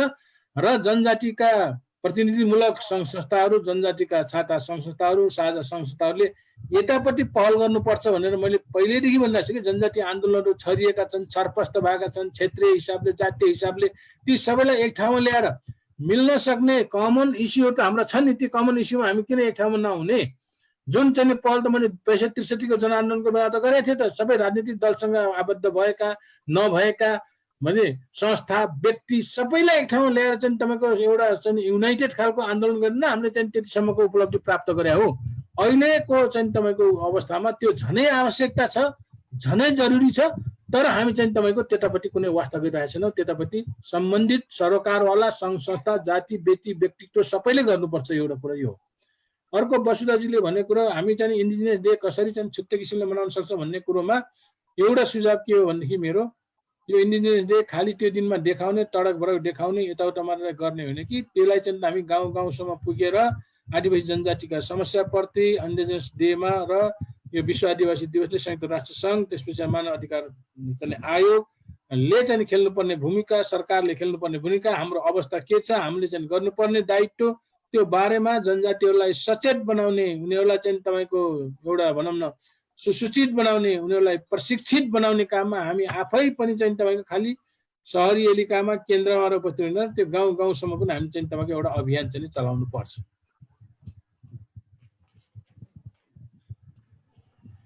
ल थ्याङ्क यू दाइ। सम्पूर्ण साथीहरूलाई धेरै धेरै धन्यवाद दिन चाहन्छु। जसरी ओके हस् राख्नु सक्नुहुन्छ। एकदम के अरे ओम सरलाई पहिला धन्यवाद दिन चाहन्छु र साह्रै राम्रोसँग डिटेलमा यो सुन्न पाइयो। मलाई एउटा प्रश्न लागेको अलिकति जस्तो महिला अभियानको कुरा, महिलाहरूको अधिकारको अभियानको कुरा गर्दाखेरि पुरुषको संलग्नता, किन समाजमा महिला र पुरुष दुवै छन्, एउटा मात्रै पाटो अगाडि बढेर पुग्दैन। त्यस्तै दलित अधिकारको कुरा गर्दाखेरि गैर दलितहरूको पनि संलग्नता को कुरा गर्दै रहँदाखेरि आदिवासी जनजातिको अधिकारको कुरा गर्दाखेरि गैर चाहिँ नि आदिवासी जनजाति समुदायहरूको संलग्नता उहाँहरूको चाहिँ नि त्यो पक्षको सहयोग र संलग्नतालाई चाहिँ नि आवश्यक हुन्छ कि हुँदैन अथवा भयो भने कसरी चाहिँ नि जानुपर्छ होला भन्ने चाहिँ एउटा मलाई सोध्न मन लागेको। ए धन्यवाद सञ्जयजी, तपाईँले एकदम राम्रो कुरा गर्नुभयो कि मेरो वकालत नै के हो भने तपाईँको जनजातिको समस्या जनजातिले मात्रै समाधान गर्ने कुरो भन्दा पनि जनजातिको समस्यामा अरूलाई पनि समाहित गराउनुपर्छ, अरूले पनि चाहिँ तपाईँको सहभागी जनाउनु पर्छ भन्ने नै हो। जनजातिको समस्या हाम्रो केही साथीहरू के हुन्छ भने जनजाति समस्या अरूले सुन्नु पनि हुँदैन, बुझ्नु पनि हुँदैन, उनीहरूलाई सुनाउनु आवश्यक छैन भन्छ। तर म के भन्नु कि जनजातिको समस्या हामीले भन्दा गैर जनजातिले बुझ्नुपर्छ, शासन सत्तामा भएकाहरूले बुझ्नुपर्छ, अरू खालका चाहिँ उत्पीडनमा परेकाहरूले चाहिँ बुझ्नुपर्छ, जान्नुपर्छ। अनि मात्रै चाहिँ तपाईँको उनीहरूको पनि हामीलाई चाहिँ तपाईँको समर्थन होला, ऐक्यबद्धता होला, सहयोग होला। हामीले मात्रै हाम्रो समस्या समाधान गर्ने पहल गर्यो भनेदेखि त्यहाँ हामी चाहिँ तपाईँको अरूलाई पनि हामी चाहिँ अलग्याउँछौँ। त्यस कारणले गर्दाखेरि हामी जस्तै उत्पीडनमा परेको चाहे त्यो जनजाति होस् अथवा गैर जनजाति होस्, ती सबैलाई चाहिँ तपाईँको समाहित गरेर यसमा महिला हुनसक्छ, दलित हुनुपर्छ, इभेन चाहिँ तपाईँको अरू चाहिँ गैर जनजाति जस्तो चाहिँ तपाईँको आर्यहरू चाहिँ हुन सक्छन्, खास आर्यहरू हुन सक्छन्, अरू चाहिँ तपाईँको समुदायहरू हुन सक्छन्। ती सबैलाई एक ठाउँमा ल्याउने चाहिँ प्रयत्न गर्नुपर्छ। तिनलाई चाहिँ तपाईँको यिनले हाम्रो कुरा सुन्नु हुँदैन, जान्नु हुँदैन, यिनलाई कुनै वास्ता गर्नु हुँदैन भन्ने किसिमले हाम्रो समस्या हामी आफै मात्र चाहिँ तपाईँ गरेर हुँदैन। त्यस कारणले महिलाको समस्या महिलाले मात्र होइन, जनजातिको समस्या जनजातिले मात्र होइन, अथवा दलितको समस्या दलित मात्र होइन, यस्ता उत्पीडनमा परेका सबैलाई चाहिँ तपाईँको एक ठाउँमा ल्याउनु पर्छ भन्ने नै मेरो चाहिँ तपाईँको विचारसँग म सहमत छु। हस्, थ्याङ्क यू सबैजनालाई। जसरी यो भर्चुअल छलफलमा सहभागी भएर साथ दिनुभयो, त्यसरी नै विवेक फोटोग्राफी एन्ड भिडियो पेजबाट, आँधीखोला तमु समाजको पेजबाट, रुम गुरुङको पेजबाट जसरी फेसबुक पेजमा हेरेर साथ दिनुभयो त्यसका लागि सम्पूर्ण साथीहरूलाई धेरै धेरै धन्यवाद दिन चाहन्छु। जसरी एकदमै अमूल्य समयका बावजुद पनि समय दिनुभयो त्यसको लागि डाक्टर ओम गुरुङ सरलाई पनि धेरै धेरै धन्यवाद दिन चाहन्छु। जसरी टेक्निकल रूपमा साथ दिनुभयो रुम गुरुङ र सेतेमान तामाङ, उहाँलाई पनि धेरै धेरै धन्यवाद दिन चाहन्छु। जुन जुम प्रायोजन गरेर साथ दिनुभयो श्री दालाई पनि धेरै धेरै धन्यवाद दिन चाहन्छु। अन्तमा केही चुटपुट छ भने 2 मिनटमा राख्न सक्नुहुनेछ दाइ? मैले अब राख्नु पर्दैन। मैले चाहिँ तपाईँको विश्व आदिवासी दिवसको सन्दर्भमा सबैलाई म चाहिँ तपाईँको हार्दिक शुभकामना दिन चाहन्छु। र यो चाहिँ विश्व आदिवासी दिवसलाई यसपालि हामीले सामूहिक रूपमा, सङ्गठित रूपमा, औपचारिक रूपमा एक ठाउँमा जम्मा भएर मनाउन नसके तापनि हामीले यस्तो खालको चाहिँ तपाईँको यो भर्चुअल डिस्कसनद्वारा अथवा अरू खालका चाहिँ तपाईँको अन्तर्क्रियात्मक छलफलद्वारा आदिवासी जनजातिहरूलाई सचेत बनाउने यो चाहिँ अवसरले हामीलाई चाहिँ तपाईँको सबैलाई एक ठाउँमा ल्याउने खालको एउटा चाहिँ अवसर प्राप्त होस् भन्ने पनि म चाहिँ तपाईँको चाहन्छु। र यो चाहिँ कार्यक्रमको आयोजना गर्ने तपाईँहरू सबैलाई चाहिँ सहभागीहरू, सबैलाई चाहिँ तपाईँको आयोजकहरू सबैलाई म चाहिँ धन्यवाद दिन चाहन्छु। विदेशमा बस्ने आदिवासी जनजातिहरू अहिले चाहिँ आदिवासी जनजातिको हक अधिकारको लागि ज्यादै नै चाहिँ तपाईँको सचेत देखिन्छन्, ज्यादै नै उत्सुक देखिन्छन्, चासो र चिन्ता उनीहरूमा बढी छ। तर त्यसलाई म चाहिँ धन्यवाद दिन चाहन्छु। तर त्यही अनुसारको चाहिँ हामी यहाँ स्वदेशमा बस्नेहरूले पनि पहल गरौँ, सङ्गठित हौँ, हामी चाहिँ सचेत हौँ र हाम्रो आन्दोलन अगाडि बढाउँ, हाम्रो हक अधिकारको लागि एकजुट हौँ। त्यही नै मेरो चाहिँ तपाईँको सबैलाई आह्वान गर्न चाहन्छु। हस्, थ्याङ्क यू दाइ। जसरी हामी एकदम भव्य र सभ्य रूपमा हामीले 33औं श्रृङ्खला सफल बनायौँ। अब 34औं श्रृङ्खला हामीले डाक्टर दिनेश प्रसाईसँग हामी एउटा विषयमा छलफल गर्नेछौँ। तसर्थ त्यो छलफलमा पनि तपाईँहरूको समय र समय मिल्छ भने त्यसमा पनि उपस्थित हुनको लागि आग्रह गर्दै आजको 33औं श्रृङ्खला समापन गरिदिनु हुनको लागि एकदमै हाम्रो निरन्तर रूपमा यो भर्चुअल डिस्कसनलाई सहयोग गर्दै आउनुभएको आदरणीय रुम गलाउलाई हार्दिक आग्रह गर्दै म पनि ओझेल पर्छु। जसरी कार्यक्रम चलाउने सिलसिलामा टेक्निकल प्रब्लम, विभिन्न कमी कमजोरीहरू हुनसक्छ, सबै क्वेसनहरू समेट्न नसकेको हुनसक्छ। तसर्थ निरन्तर रूपमा सल्लाह सुझाव दिनु होला। आगामी सेसनमा अझै समेट्ने कोसिस गर्नेछु, सबै गुनासो, सबै जुन विषयवस्तुलाई समेट्ने कोसिस गर्नेछु। तसर्थ आजको 33औं श्रृङ्खलाबाट म ओझेल पर्छु। आजको कार्यक्रम समापन गरिदिनु हुनको लागि आदरणीय रुमलाई हार्दिक अनुरोध गर्दै म ओझेल पर्छु। थ्याङ्क यू, नमस्ते। थ्याङ्क यू विवेक मल्लो। सबभन्दा पहिला ओम सरलाई थ्याङ्क यू भेरी मच, एकदम धेरै धेरै धन्यवाद, नमस्कार प्रणाम गर्दछु। अनि अहिले हाम्रो यस भर्चुअल जुम संवादमा चाहिँ संलग्न हुनुभएका तम्बु विलोचन गुरुङ राष्ट्रिय परिषदको केन्द्रीय अध्यक्ष रेशम गुरुङज्यू, उहाँ बिदा भइसक्नु भएको छ। त्यस्तै गरी मैले देखिरहेको छु हाम्रो तनहुँ समाजका पूर्व अध्यक्ष कर्णेल अन्तसिंह गुरुङज्यू हुनुहुन्छ। त्यस्तै अहिले आदिवासी समाजका महासचिव तथा तपाईँको तमु लोसार मूलाजी समितिका महासचिव लोकबहादुर गुरुङज्यू अहिलेसम्म हुनुहुन्छ यहीँ। त्यस्तै गरी टियुका प्रोफेसर साहब मानबहादुर खत्री हुनुहुन्छ, उहाँ गइसक्नु भएको छ। सबैजनालाई मेरो लगायत सबैजना साथीहरूलाई नमस्कार। यति भन्दै अहिले हाम्रो ओम सरले चाहिँ यो अब आउँदै गरेको विश्व आदिवासी जनजाति दिवस यो अगस्त 9 को बारेमा र नेपालको सन्दर्भमा उहाँले एकदमै विस्तृत रूपमा खुलाइदिनु भयो, जसको लागि चाहिँ उहाँलाई धेरै धेरै धन्यवाद दिन चाहन्छु। फेरि पनि सरले भन्नुभयो जस्तै अब आदिवासी जनजातिका जति पनि मुद्दाहरू छन् त्यो सबै समेटि नसकिएको अहिलेको वर्तमान परिप्रेक्ष्यमा सरले भन्नुभयो जस्तो गरेर हामी जनजातिहरू चाहिँ खालि तपाईँको रमाइलोको लागि मात्रै भेला नभइकन अलिकति बौद्धिक पक्षमा पनि अलिकति ध्यान दिनुपर्ने देखिएको छ। जस्तो अब तमु लोसारकै कुरा गरौँ अथवा तपाईँको चाहिँ यो चण्डीका कुरा गरौँ, त्यसपछि यो उधौली उभौलीको कुरा गरौँ, त्यस्तै गरी अब 9 अगस्तकै कुरा गर्ने हो भने पनि तपाईँको र्यालीमा जाने अनि के अरे सभागृहमा छेउछाउमा गएर तपाईँको रमाइलो गरेर नाचेर बस्ने अथवा सिकाएर बस्ने मात्रै नभइकन यसलाई अलिकति बौद्धिकताको रूपमा हिसाब गरेर तपाईँको चाहिँ लिएर अलिकति हाम्रो तपाईँको चाहिँ जो एकदम जनजातिका जो चाहिँ मुद्दाहरू ठ्याक्कै हाम्रो लागि हामीले पाउनुपर्ने जुन अधिकारको कुरा छ त्यसको लागि पनि अलिकति बौद्धिक रूपमा चाहिँ सबैलाई बुझाउनु पर्ने एकदमै जरुरत देखिन्छ। यसको लागि चाहिँ हामी सबैले नै पहल गर्नुपर्ने देखिन्छ। र यसपालि चाहिँ यो कोभिड-19ले गर्दाखेरि अहिलेको विगत अब 4 महिना भइसक्यो लकडाउनको स्थिति छ। अहिले लकडाउन खुलिसके तापनि तपाईँको चाहिँ पूर्णतः कोभिड-19 नगइसकेको अवस्था छ। यसमा हाम्रो विवेकजीले तपाईँको चाहिँ सुरुदेखि नै एकदमै भर्चुअल संवाद सुरु गरेर तपाईँको चाहिँ यसो लकडाउनमा बसिरहेका साथीहरूलाई पनि केही न केही 2-4 कुरा दिलाउँ भन्ने हिसाबले एकदमै राम्रो गर्नुभयो। र अहिले यो 33औं श्रृङ्खला हो, अब अर्को हप्ता 34औं श्रृङ्खला सुरु हुनेछ। र यसपालिको हाम्रो चाहिँ जनजाति दिवसको नारा रहेको छ तपाईँको त्यो थेम चाहिँ कोभिड-19 एन्ड इन्डिजिनियस पिपुल्स रिजिलियन्स भन्ने हाम्रो थेम रहेको छ। यसपालिको 9 अगस्तको चाहिँ हाम्रो थेम, यसलाई चाहिँ भव्यताका साथ सफल पारौँ भन्दै यो जनजाति दिवसको उपलक्ष्यमा चाहिँ म अहिले शुभकामना दिँदै म पनि अब बिदा हुन्छु। र कोभिड-19 नगइसकेको अवस्था छ, तपाईँको चाहिँ सरकारले लकडाउन बन्द गरे तापनि यसमा चाहिँ हामी अझै सचेत रहनुपर्ने अवस्था छ। सबैजना चाहिँ तपाईँको आराम के अरे एकदमै केयरफुल भएर बस्नु होला। बाहिर हिँड्दा पनि तपाईँको चाहिँ सरकारले भनेका लगायत WHO को मापदण्ड अनुसार तपाईँले हामी सबैले चाहिँ तपाईँको चाहिँ मेजरमेन्ट पुरा गरेर हिँडौँ भन्दै आजको यस भर्चुअल संवादबाट बिदा हुन चाहन्छु। हस्, थ्याङ्क यू भेरी मच सबैजनालाई फेरि नमस्कार। Thank you. हस्, अब क्लोज गरौँ है। ओम दाइ तपाईँ होस्ट हुनुहुन्छ, त्यो लाइभ अफ स्टप गरिदिनुहोस् है ओम दाइ। उहाँले मिटिङ इन गरिदिए नि हुन्छ। मिटिङ इन गरिदिनुहोस्। ठीक।